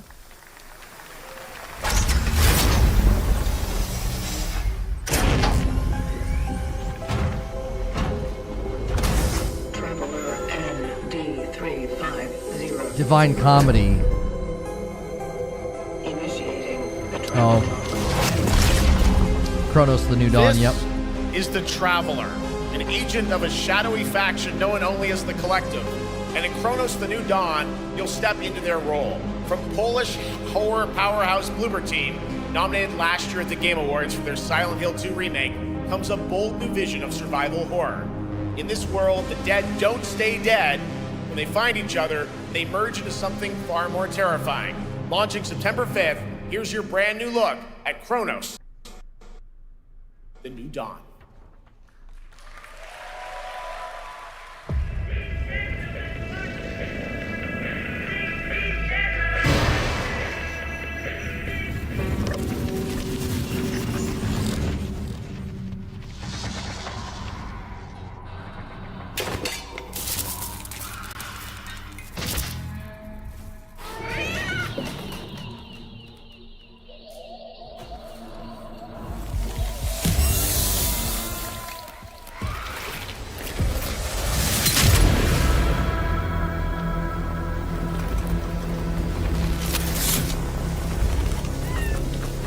Are you glad to see me, friend?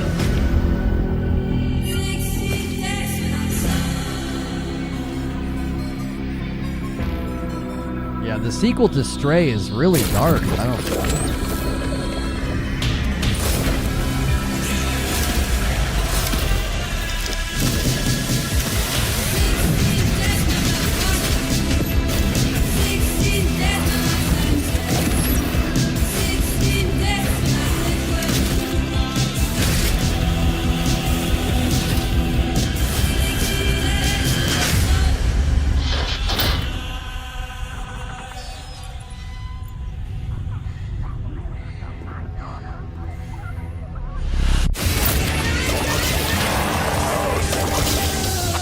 Stay calm.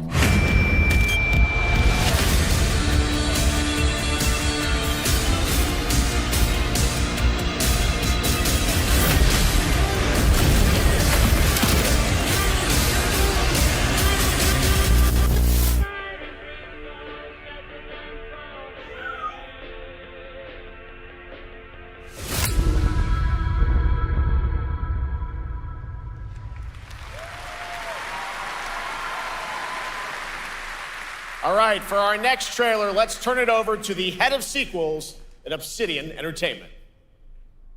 Guten Tag, Gamescom. Look at this. Tens of thousands of Europeans packed into one building in the dead of summer with absolutely no air conditioning. This is the type of dystopia we here at Obsidian Entertainment absolutely respect. What is this? Am I experiencing Schadenfreude right now? I may have messed up the pronunciation, but you knew the idea. How are you? My name is Mark. I am the head of sequels here at Obsidian Entertainment, and I've got big news. I am going to drop a brand new trailer for The Outer Worlds 2. What are you gonna get? More planets, more chaos, and an actual release date now that GTA 6 got pushed to the spring. So, strap on in. Stock up on some gummy bears, stock up on your favorite pretzels, get ready. Here comes the Outer Worlds 2 trailer. Roll it, Jeff. It's gotta be Jeff that's rolling it, right? And now, a trailer for the part of the game you'll remember more than the ending. The Companions. Let's skip the diplomacy. Chemically enhancing your statistically unsafe lifestyle. This might sting a lot. Ooh, an enemy. Son of a spread.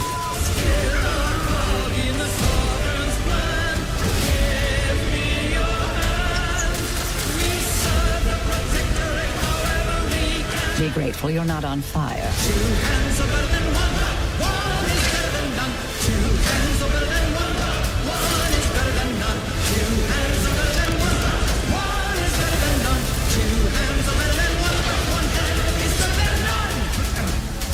And no, you can't sleep with them.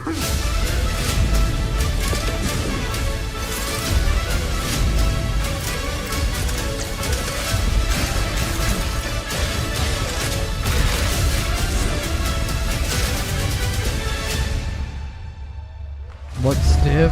Yeah, I just don't know. I haven't seen anything yet that really makes me Lots more to come here excited at about that ONL, one. but now a first look at Inzoi Island Getaway with Inzoi's first and free DLC, which is coming tomorrow.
Where calamity began, this trial shall end.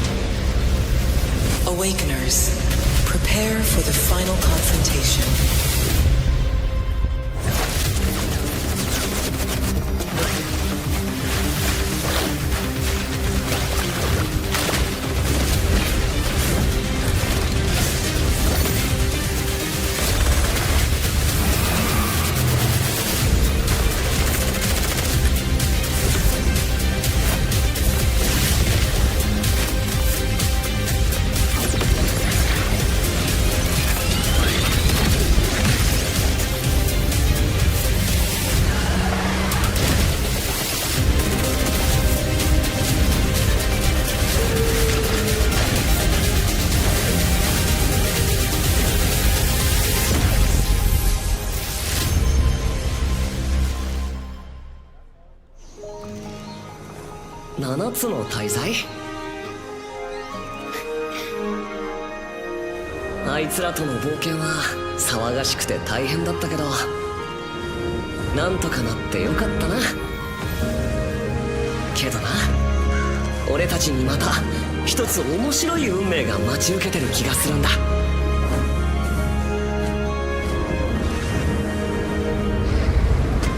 多分楽な冒険じゃないだろうな。この広い世界にはたくさんの試練もあるはずだ。だけど俺たちが力を合わせれば乗り越えられるさ。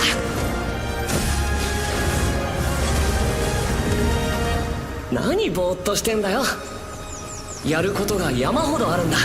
早く出発するぞ。さてさてさて、 CBT 募集が始まるってよ。絶対参加してくれよな。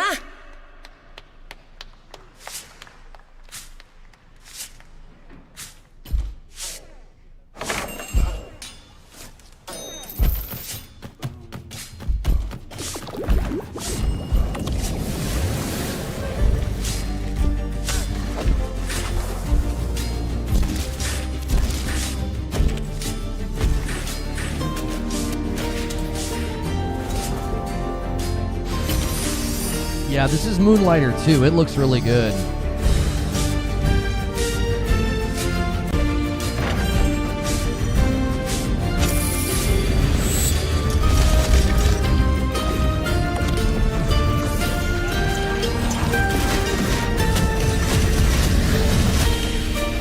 It's a big change in style compared to the first one.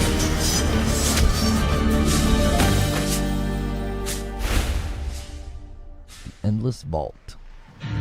It brought you here, my fire. of fire. Don't listen. Your reputation is legend. Oh my, I think I know what you are.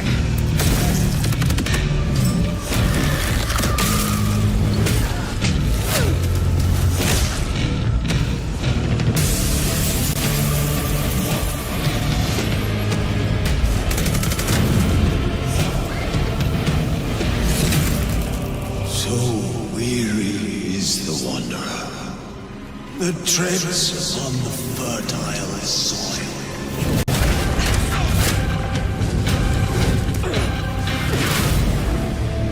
Yeah, I see the tweet, Wheezy. Nate the Hate reporting 10 minutes ago, Indiana Jones and the Great Circle won't be the only Bethesda game coming to Nintendo Switch 2 in 2026. Apparently, Starfield is setting its sights on the Nintendo Switch 2 in 2026 as well, aside from the PS5 as well. And next, since we're here in Germany, it is only fitting to spotlight a homegrown success story. The deep survival crafting of Enshrouded from Keen Games in Frankfurt. Still in early access, Enshrouded has already let friends adventure, fight, and build together in endless ways. But tonight, the world is about to change forever. A new force is coming, one that will redefine how you explore, how you build, and how you survive. It's a monumental edition, and you're hearing about it first, right here at Opening Night Live. Listen. I dreamt of a time before the corruption and the fight for survival. I dreamt of a shimmering home and of exile. To find peace, we must brave the deep. Hear the old gods whisper, and an ancient fury awakens. We shall purge the profane and command the water to yield to our will, for there is no greater power than the flame of the faithful.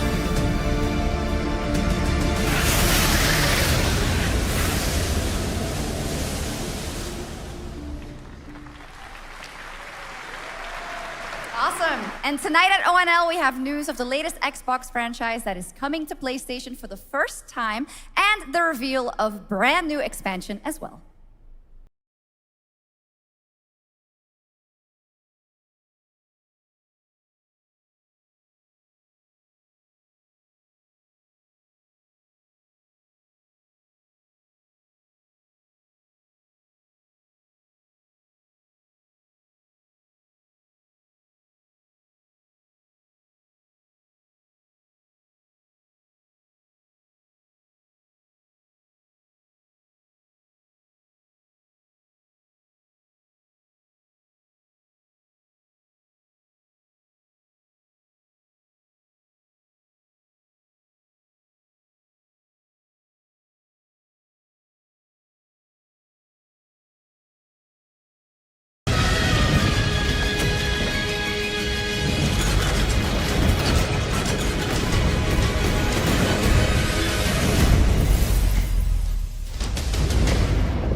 Honored friends, masters of the blacksmith's guild, let me introduce a young master of our craft and new owner of Kutenberg's old forge, Henry of Skalitz.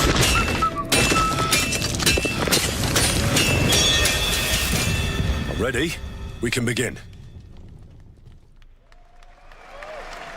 First look at Legacy of the Forge, the second story expansion for Kingdom Come Deliverance 2. You'll put your blacksmithing skills to the test to acquire and repair a legendary burnt-down forge with brand new design features. All right. Do we have any Cult of the Lamb fans in here? All right, it's time for some big news for the darkly comedic action adventure management hybrid game. Here's the announcement of a major expansion to the game coming soon.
last year, World of Warcraft celebrated its 20th anniversary and kicked off its 3-expansion story arc, the World Souls Saga. Here to tell us more about what's to come is executive producer Holly Longdale.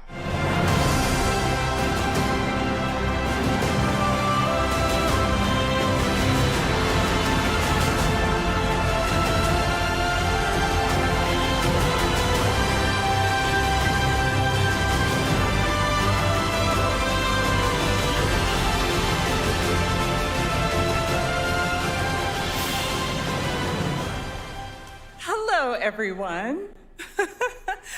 I am so excited to be here to reveal our next adventure, World of Warcraft Midnight. I'm equally excited to welcome you all home with our new housing feature.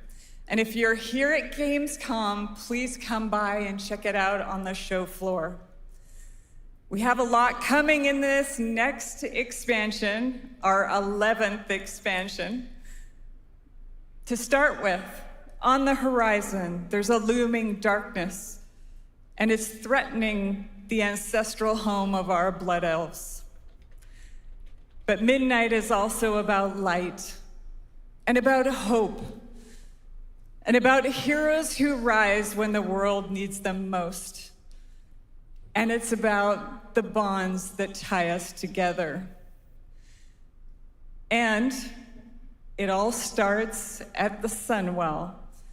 And if any of you have ever played WoW, do you remember the Sunwell?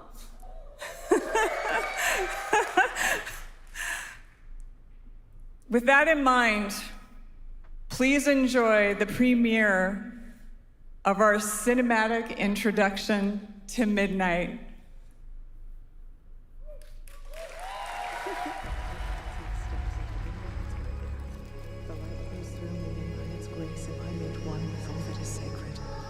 The light guides my steps and illuminates my path. The light flows through me, and by its grace am I made one with all that is sacred. The light Liadrin, it has begun. I need you with me on the wall. Lorthamar, the void will envelop us soon. Only the light can save us now. No. The time for prayer has passed.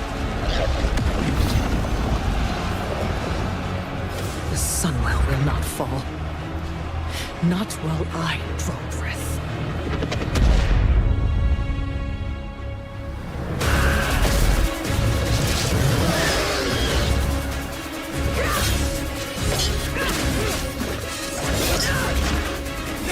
Little elves. I can see you grow weary. How much longer can you hold out? Flee and save yourselves. Liadrin, don't. Light be with you. You see? She understands it's hopeless. Soon, you all will. The light guides my steps and illuminates my path. The light flows through me, and by its grace am I made one with all that is sacred. The light guides my steps and illuminates my path. The light flows through...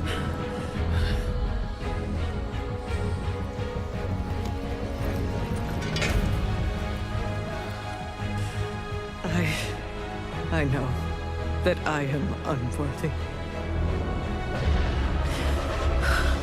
I don't know if I deserve your help, but I know my people do. Please give them strength. I admire your spirit, but that will not save you. Soon, I will break your world. You can't even break one elf.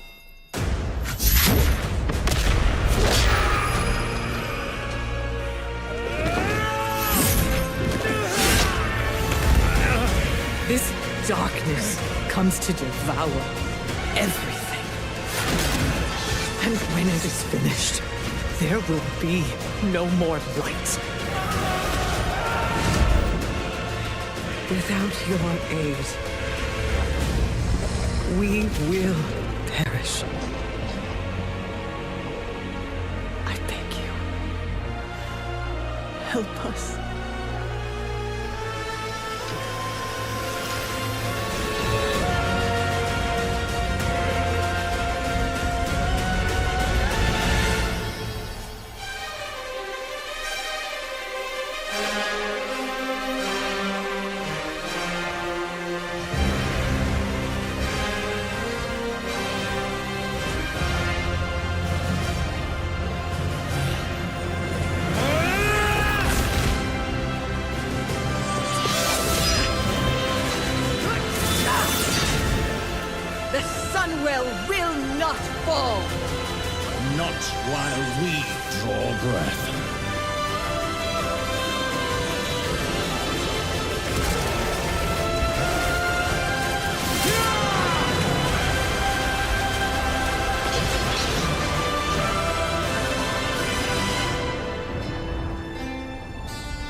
Yeah, their cinematics are always so good. It makes me want like what a TV show. What a great show. cinematic. Nobody does those better than Blizzard, and hope you guys enjoyed that. All right, next is the global announcement of a new project from Team J, the dev team behind Delta Force. Project Spectrum is a tactical shooter for the fearless. It is a physiological horror PvEVP game.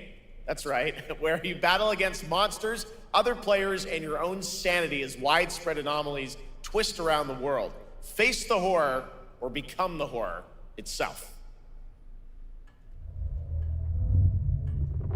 Can you describe the sound in the recording?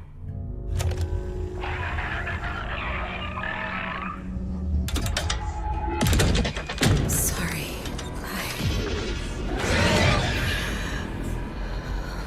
Let's go back to the start.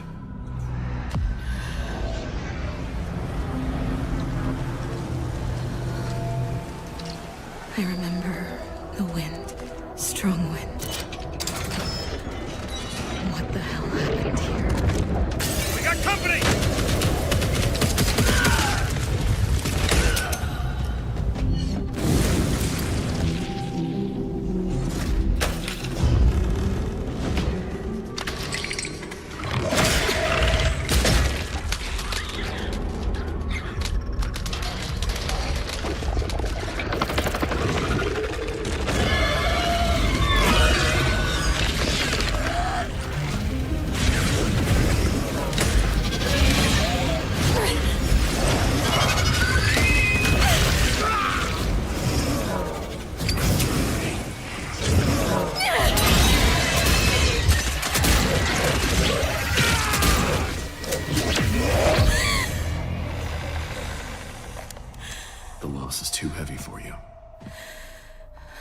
Sometimes, loss can birth beasts and bury truths.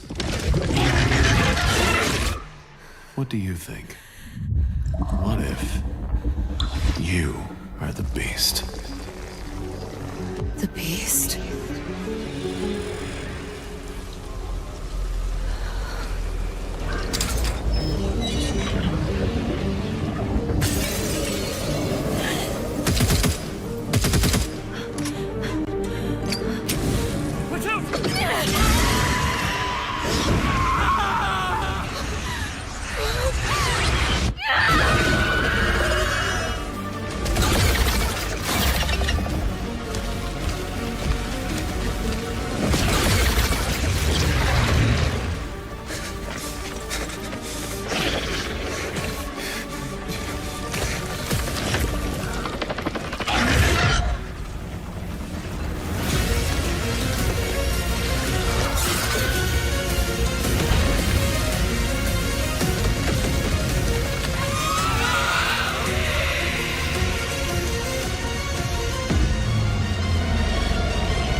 They've tried this before. Like, okay, Good luck. Congrats. Another PvE game where there's like one person's the monster. Like, no, I just don't see a market for games like this at all. I don't know why people keep trying it. This next world premiere feels familiar, yet it is something brand new from Wargaming. And trust me, you've seen them with tanks, but you haven't seen them do anything like this before. And it's coming to PC, consoles, and Steam Deck.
This October, Sucker Punch and PlayStation take us back to the year 1603 into the sandals of Atsu, a lone ronin driven by a single purpose to avenge the brutal slaughter of her family at the hands of the ruthless Yotei 6. Tonight, we have a new look at the deadly, beautiful world of Ghost of Yotei.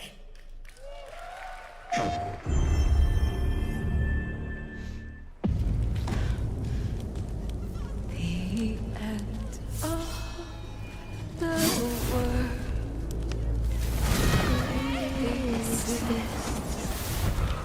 world only in our mind.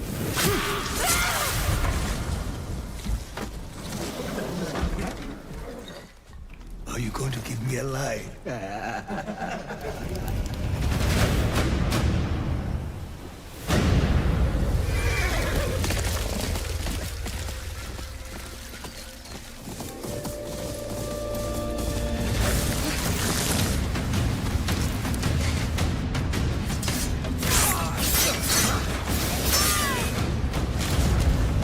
Swordsmith's daughter. I watched that tree burn. How did you escape? Same way. I survived every battle. The thought of killing you.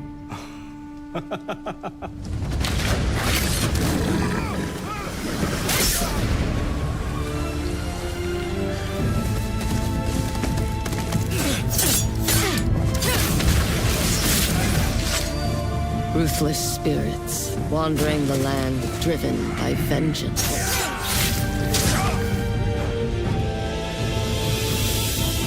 Sometimes I feel like that is what I am.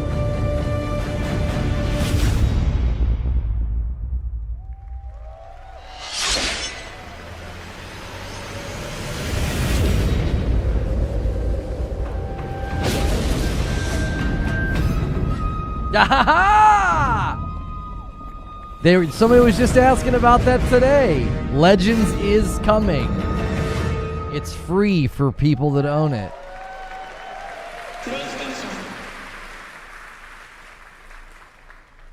There you have it, an amazing new look at Ghost of Yotei, out October 2nd for PS5, and confirmed today on ONL. It's also getting a Legends co-op multiplayer DLC in 2026 with fantastical supernatural story and survival missions, all free if you own the base game. For nearly 3 decades, Resident Evil has terrified, thrilled, and defined the survival horror genre. Now, a new chapter rises from the shadows. Back in June at Summer Game Fest, we gave you the first glimpse at Resident Evil Requiem, and tonight, we are diving deeper with a brand new look that explores the haunting backstory of the game's protagonist, Grace Ashcroft, and why she may be the key to surviving what's coming. Guys, if you haven't done so yet, hit the like button. Try to get us to 400 likes.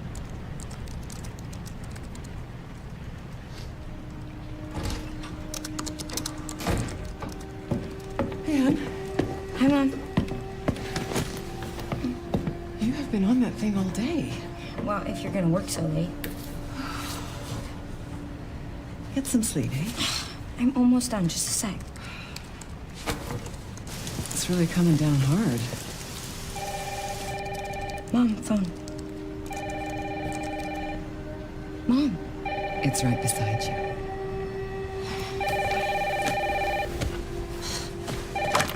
Hello? Miss Ashcroft? Yes.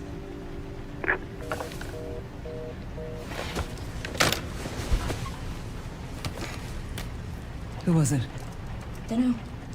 They asked for Miss Ashcroft and then they hung up on me. Rude.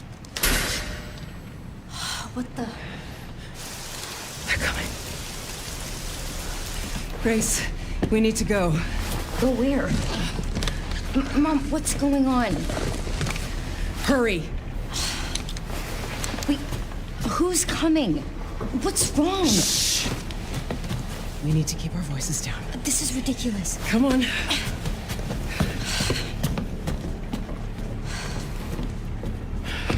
Tell me what's going on. Now is not the time.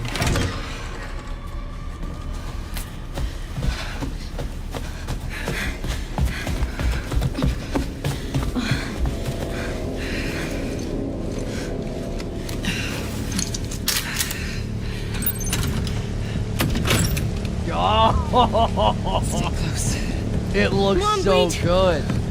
Grace, keep moving.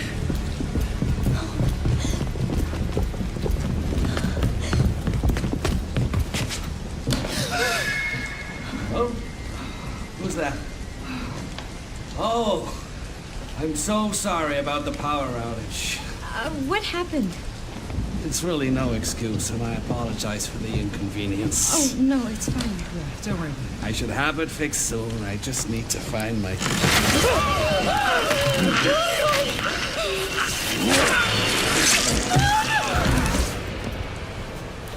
Come on in here, Grace. Grace, look at me. Grab my hands. Okay, look at me. Look at me. In and out. Breathe in and out. Oh, Grace. I promise you, I will explain this all to you one of these days.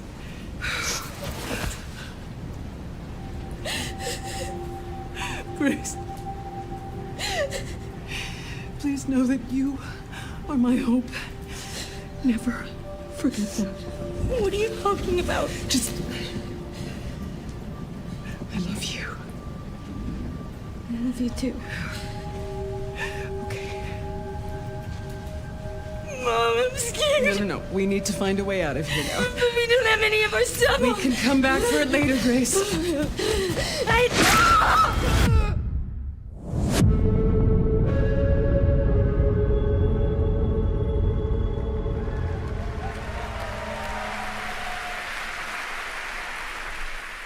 That game is insane. I got to see that sequence in Osaka about a month ago. There's a lot more to share, and there is a reason it was the most wishlisted title coming out of Summer Game Fest this June. Now, for those of you here in the arena tonight at Gamescom, there's some good news, because you'll be over on the show floor, be the first players in the world to get hands-on with a playable demo of Resident Evil Requiem at the Capcom booth as we count down to the launch this February. A huge thank you to Capcom and Takeuchi-san for that special look. And with that, Gamescom Opening Night Live comes to a close, but the celebration of gaming doesn't stop here. We'll be back on Thursday, December 11th for the Game Awards, streaming live around the world as we honor the best games of the year and give you a glimpse of what's coming in 2026 and beyond with tons of brand new game announcements. You're leaving, but before we say goodnight, we do have one last surprise. A global announcement from a studio that walked away with multiple Game Awards wins for its last project. Please, take a look. Black Myth Wukong.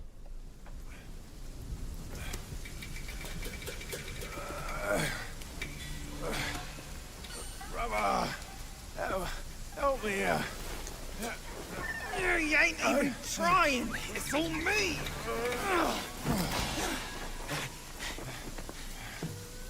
Look at that belly of yours. Where's the mountain? Hey, you're falling fat, losing again. Drop that coswallop. Master will take us back. As long as we keep that mountain in our heart. Hey. You're scolding, flogging, life spared. Why risk going back? This place, we've got food on our table and...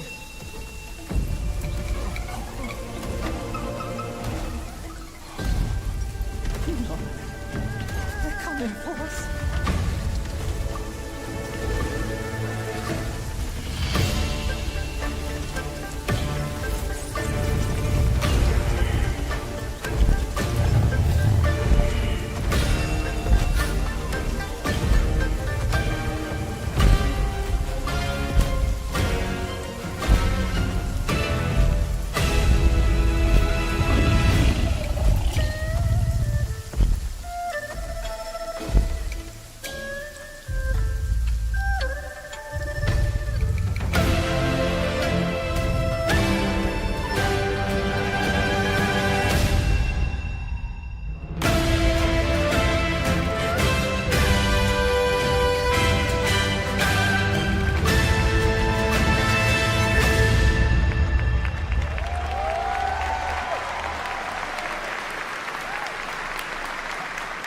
There's a special announcement. Game Science has announced and kicked off development of the second title in the Black Myth series, this time starring Zhong Kui, the ghost-catching god who wanders between hell and earth. This will once again be a single-player ARPG rooted in ancient Chinese myth and folklore. And don't worry, to those who love the Black Myth series, the westward journey won't end here either. It's been amazing opening night live tonight. Thank you so much to Sjokz for joining me. Thank you so much, Geoff. I had so much fun. Also, a huge announcement at the end of that to close out Opening Night Live this year and kick off Gamescom 2025. It's been so much fun to host this thing again with you, Geoff. What an amazing show. Oh, it was such an amazing show. Great job to you. Thank you for coming back again, Sjokz. And thank you to everyone for watching online and here, the audience in Cologne. What a great night. Have a great Gamescom 2025. And we'll see you on December 11th for the Game Awards in LA. Good night, everybody.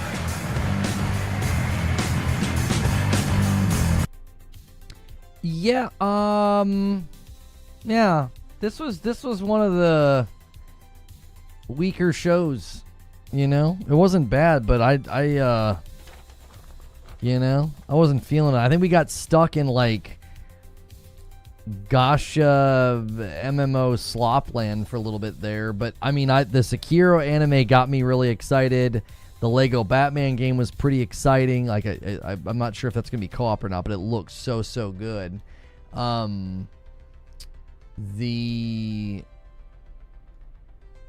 we go. Yeah, Yote looks great, but it was just a trailer. I mean, it wasn't much to see there.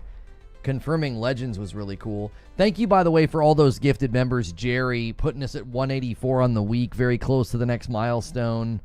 I said 4 years ago Genshin Impact would be the worst thing happening in gaming. Yeah, I mean, there's a ton of games in that vein that were there tonight. That was, you know, it's, yeah. RE9 just as a sequence, not even the real gameplay. I thought the RE9 stuff looked great. What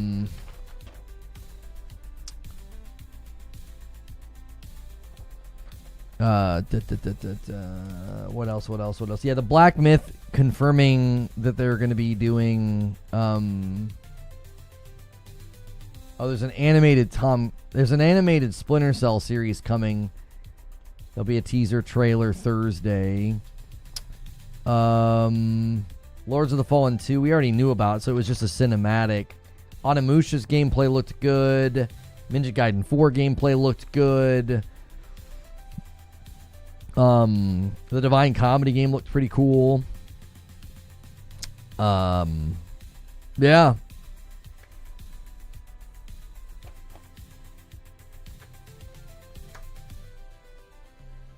Yeah, I'm pretty whelmed as well, you know. Lego Batman was the peak and the show never recovered. That's why I was like, hey, Yeah, I don't know. Black Ops 7 doesn't have a soul from what I can tell. It just looks like it's a bunch of different things. Like, I don't know. Taking us to 185. Thank you so much for renewing your member, OGDSB. We're super close to being on pace for the week. Thank you so much.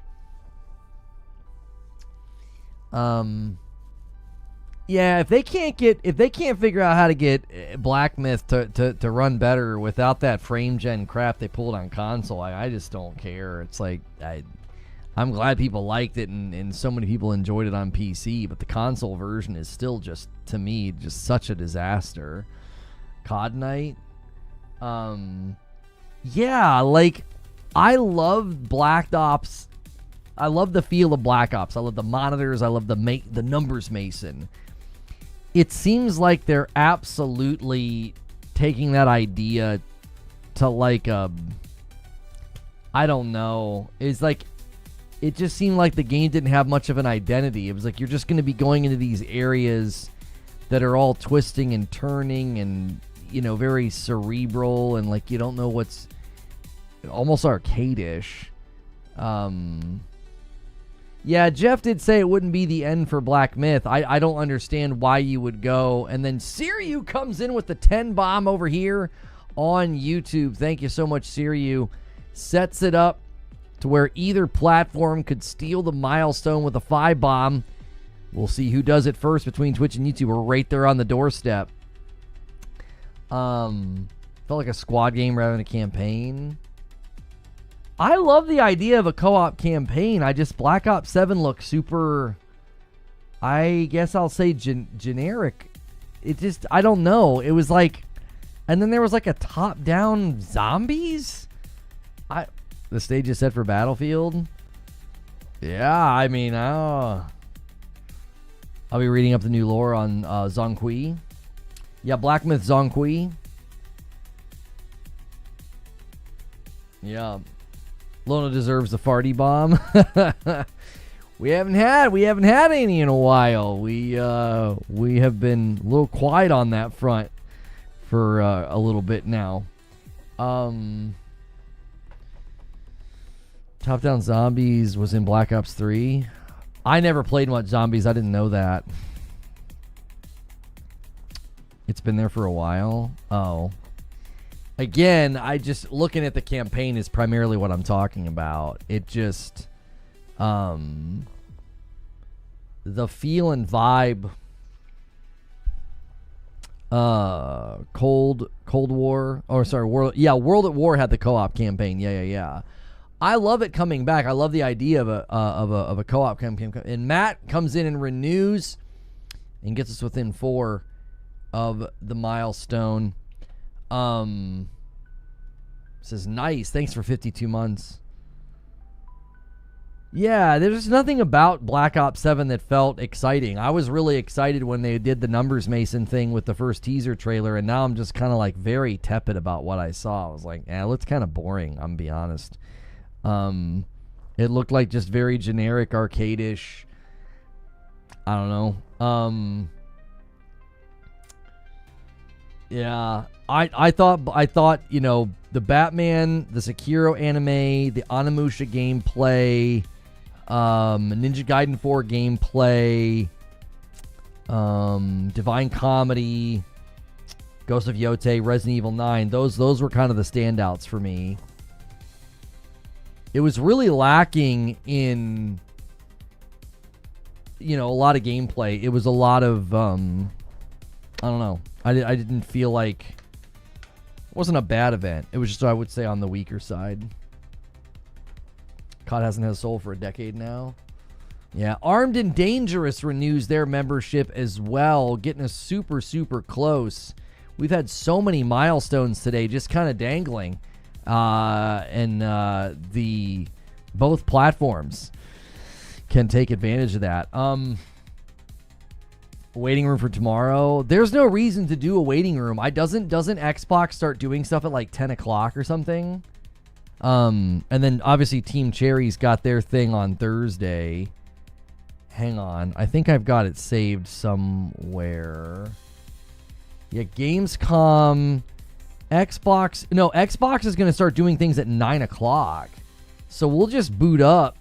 I mean, we'll just boot up at maybe I'll do another 8:30 and we'll chill for 30 minutes and just,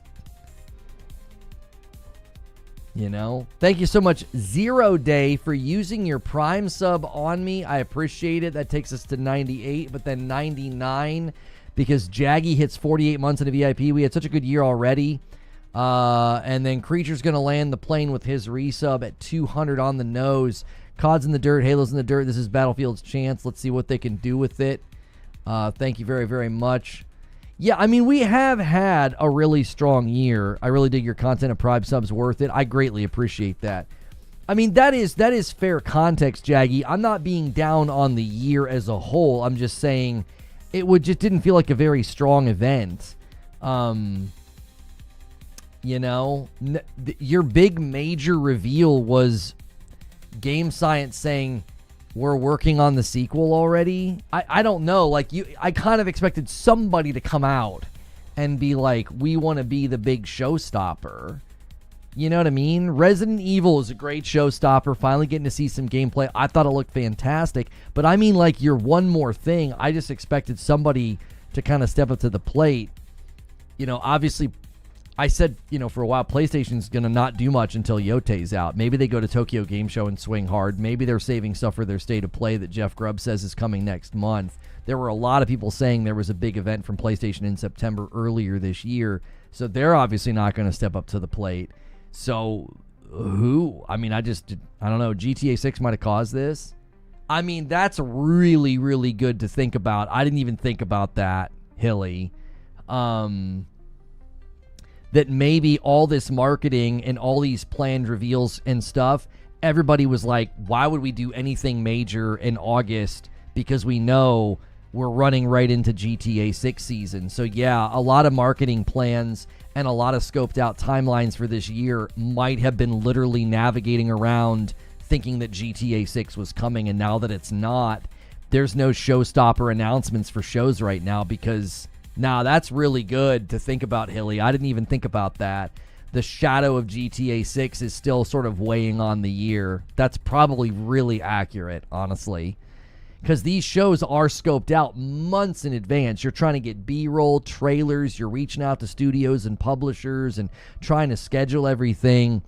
And that probably made everybody gun-shy. Nobody's going to walk out in August and start dropping announcement bombs. I mean, remember... Earlier this year, the furthest announced release date we could get was Mafia, and it was like nobody else wanted to claim any dates because it was like you just didn't know when GTA 6 was going to rear its big giant head. So that's actually probably a very, very good observation. Yeah. Does that mean a chilling effect next year? I wouldn't be surprised if there's no, not a chilling effect, Zubair. Everybody's going to hold their breath until mid. June will be pretty huge because the hope would be GTA 6 gets out and then everybody starts to do their marketing again. Because if GTA 6 hits its May 26th date, the hope would be then everybody kind of opens up and decides they can start to announce their dates again. Because if you start announcing your dates for late summer and fall, that's a perfectly fine time to release because GTA 6 has kind of done its landfall bomb drop. Oh my gosh, and then hopefully then everybody else starts kind of making their announcements. It looks like Lego Batman is single player only. What an absolute travesty. I get it though. On one hand, I'm disappointed, but on the other hand, I get it. When they were showing the combat, they're really trying to embody the combat of even kind of the Batman Arkham games. That doesn't really work with two people. If you're ratcheting up combos, and when they were doing some of those slowdowns where it was like a slowdown slam and then the words popped up, that's really hard to do with two people in the room. That's a very single player focused mechanic when... oh, hey, you did a combo, now do a takedown, now do a throw, now do a slam, slow down. That's very much single-player design. It still looks phenomenal, but man, to have a Lego game not be co-op, of all the games to do it with, it makes the most sense to have the Dark Knight kind of flying solo, especially with your combat system as they showcased it. I'm still stoked for it. It is a bummer because Lego games are very much co-op. Skywalker Saga, my biggest issue with Skywalker Saga was it just got very sort of, they didn't do the greatest job with the structure. You'd like get to an area and it would be like, don't explore anything here. You don't have the mechanics to do it. So it was very much like you've got to almost play that game linearly, which isn't that enjoyable. And then you loop back with all the abilities. Not your fault, but I'm tired of hearing about GTA 6. I mean, we've not said much about it. I just think it probably had an impact on this show. Skywalker Saga was too dependent on the open world and the levels were too short. It didn't flow well. It did not flow well at all, you know? I feel like there's a point where game shows should be split up by genre. People just tune in to be hammered with games they aren't interested in. Yeah, but that's kind of the goal, right? Is to shoot a wide breadth of content, and to appeal to as many people as you possibly can. We were gonna do like some kind of like on the fly reactions here, but there's not much to do anything. The standout to me was Batman. I don't know if we want to make a video about Lego Batman. Huge missed comedy opportunity for having Robin being along for the ride for the films he wasn't in with Lego Batman. If they only showed games that people were interested in, there'd be like 3 games per show. This is the reason shops have milk, eggs, bread are not close together. Right. I didn't write anything down. Yeah, I mean, that would have been the only... That and the Sekiro anime were the biggest standouts for me. I mean, we're not going to make videos about that. So, we do have that reaction, though, Creature. I threw it in frame. The game that I feel like is a mix of Black Myth Wukong and Wu Chang. That might be worth throwing out there at some point. Because that is... I think that's a good POV. I think that's a good video. Because that game very much gives me Wukong, Wu Chang vibes. Swords of Legend, I think is what it's called. Or Swords of Legends. So, you have it. Yeah, we can run that whenever you think is best. I mean, hang on to it for a weekend or, you know, whenever. Today, we don't need anything, obviously. We went 3 wide, so. You wishlisted a few things? Yeah, there were certainly things to wishlist and keep an eye on. It was just a weaker show, that's all. He'll probably get a pretty low score on his Twitter poll. It'll be a lot of C's and D's, I think. I think a lot of people are going to be like, it was an armada of things we already knew about. Not a lot of new substance and gameplay anyway. Like think about Yote. Yote really didn't show us much. I mean, there was a lot that we had seen already. It's called Swords of Legend. Yeah. That one, I thought that one looked good. I think that one, again, that one kind of makes me think of like Wukong and Wu Chang. Get a lot of vibes from those. The World of Warcraft cinematic, I mean, just makes me think, good golly, would that make for a great TV show? One that I would watch. Okay, we have details here from Sucker Punch. Ghosts of Yote Legends includes 2-player story missions, 4-player survival matches, play as one of 4 character classes, giant versions of the Yote 6. Pre-order right now. Here we go.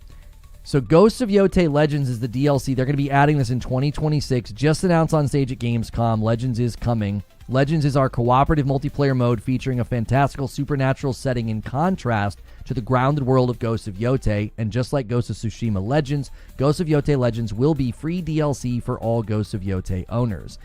Ghosts of Yote Legends will offer 2-player story missions and 4-player survival matches. This time around, you'll play as one of 4 character classes and try to defeat demonic giant versions of members of the Yote 6, plus a variety of new enemies to fight alongside them. You can see a glimpse of a few of those enemies in concept below. Okay. Very cool. Stay tuned for more details about Ghost of Yotei Legends as we get closer to its launch in 2026. And in the meantime, we're only 6 weeks from Yotei's launch on PlayStation 5 consoles on October the 5th, and can't wait to get your hands on it. If you missed, please check out the State of Play deep dive for a much more. Oh, I'm sorry, for a look at exploration, combat, special modes, and more. Yeah. That sounds great. Yeah, they officially announced Legends. That was the only thing that justified Yote being there, because the trailer didn't do anything otherwise. It was just kind of another trailer. It wasn't much. But the announcement of Legends and even getting some details on Legends, I think, looks very good. So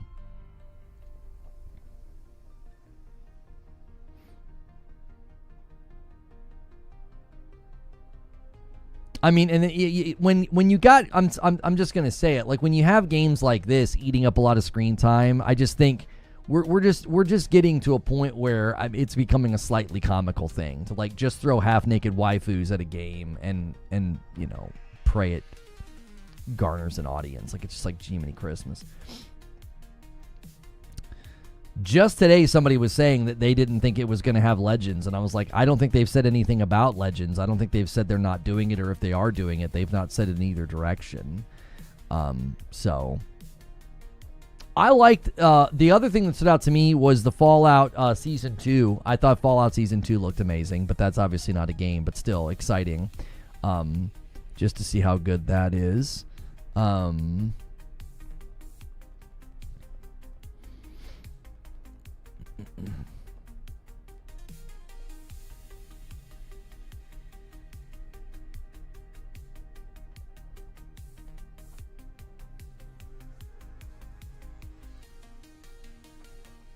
Genshin Impact's the worst thing that happened to gaming.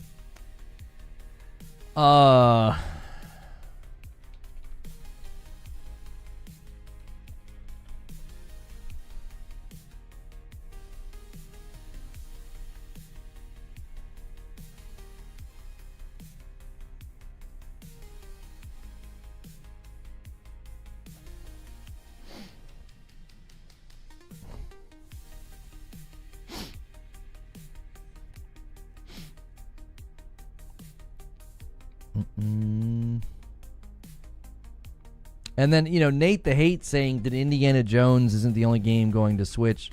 Starfield will be going over there as well.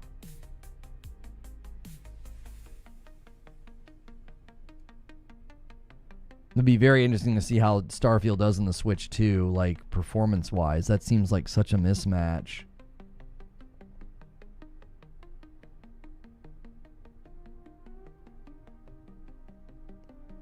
Nate the Hate was asked if he can corroborate the report on Returnal coming to Xbox, and Nate the Hate said, I cannot.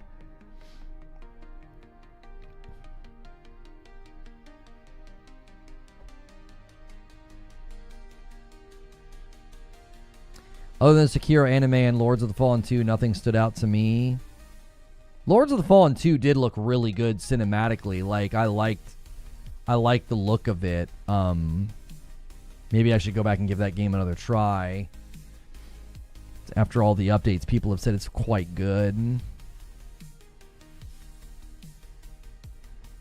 Actually, his score is doing well. Jeff's got mostly B's and C's, so he's actually. I gave it an A just to be nice, but look at that. That's actually not bad. That's far better than I expected. Yeah.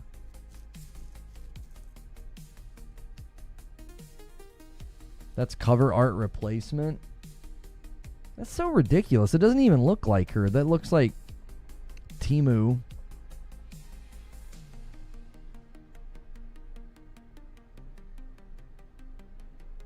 I gotta give it to PlayStation though. Like, they do play their cards slow and methodical. Like, I'm seeing a lot of people, like Legends is getting a lot of coverage.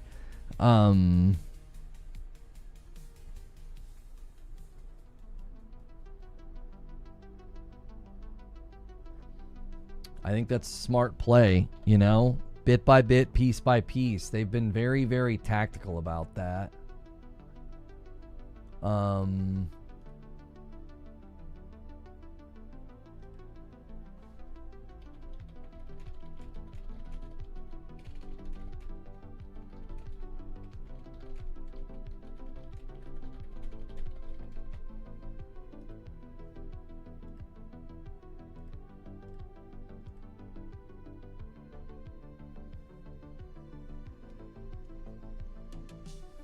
They're just very withholding. They're frustrating. I actually find it frustrating, but I'm like, it works. Like, it's hard to argue. Like, they're tactical with their information, and then they end up getting, you know, they end up getting a lot of coverage because of it. Like, they wait, boom. Here's a trailer. Here's gameplay. Here's legends. And they end up getting, you know, pretty good coverage because of it.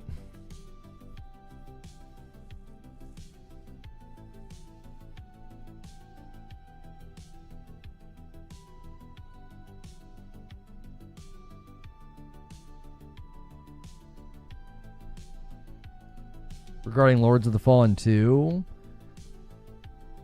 Lords of the Fallen 2 is being revealed today, and I'm kind of dreading it because the reboot was my favorite game of 2023. But now the CEO, the publisher, is pandering dork to the weirdos of Twitter for more sales, and he fired most of the leads that made the reboot what it was. Have a bad feeling the game is going to pull a first descendant and pander to people who goon.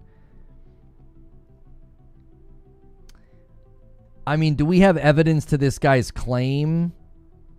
This guy's the editor-in-chief for Second Wind Group. They do video essays. They're worker-owned media. They're followed by Skill Up and Gene Park and Lucy, or he is. So, do we have evidence that he did, in fact, fire a bunch of people that worked on it, though?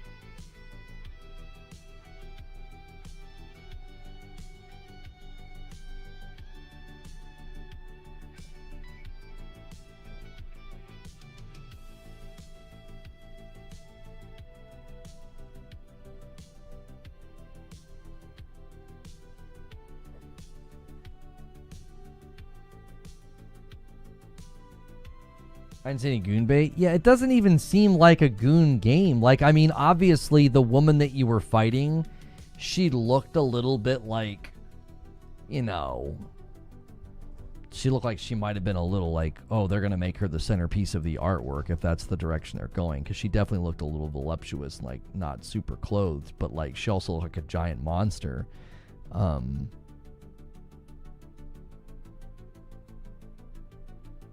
I feel like we would see pretty clear evidence if they were just fired a bunch of people. The Warcraft cinematic looks boring and downgraded as the departure of the lead artist from Blizzard has affected it. I thought it looked fine. I definitely don't think it was their strongest work. They definitely have stronger cinematics. Like, I'll never forget the cinematic of the guy walking in from Warcraft 3 and, like, the rose petals falling. That to me to this day is a memorable cinematic.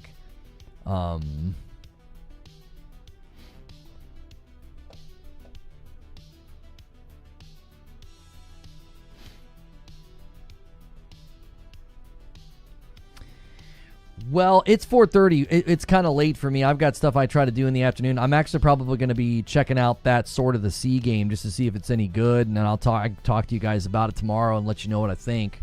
I'm due for a break anyway. We're on pace for the week, guys. Thanks so much. 200 members already. That's just fantastic. Huge day for the channel. Appreciate all the support, all the likes, all the love. There's a lot of people here, so many of you might not realize that we do lots of uploads here. And we have an upload that I think you guys should check out. It's about a game called Neo Berlin. And in it, I say that it looks like the next Mind's Eye. It looks like Mind's Eye 2.0. So I'm going to put a link in chat. Go check out that video. It's only 4 minutes. It's hysterical. It's me reacting to that game. Go give it a like. Go give it a comment. Go give it a watch. Yeah? Give that video a bit of a turnaround. And appreciate you guys supporting the uploads. We don't just do live streams. We do uploads as well. So use that link in chat. If you haven't watched that already, again, it's a hysterical video. And I'll see you guys tomorrow for more Gamescom coverage. A lot of stuff with Xbox tomorrow. All right? We will see you then.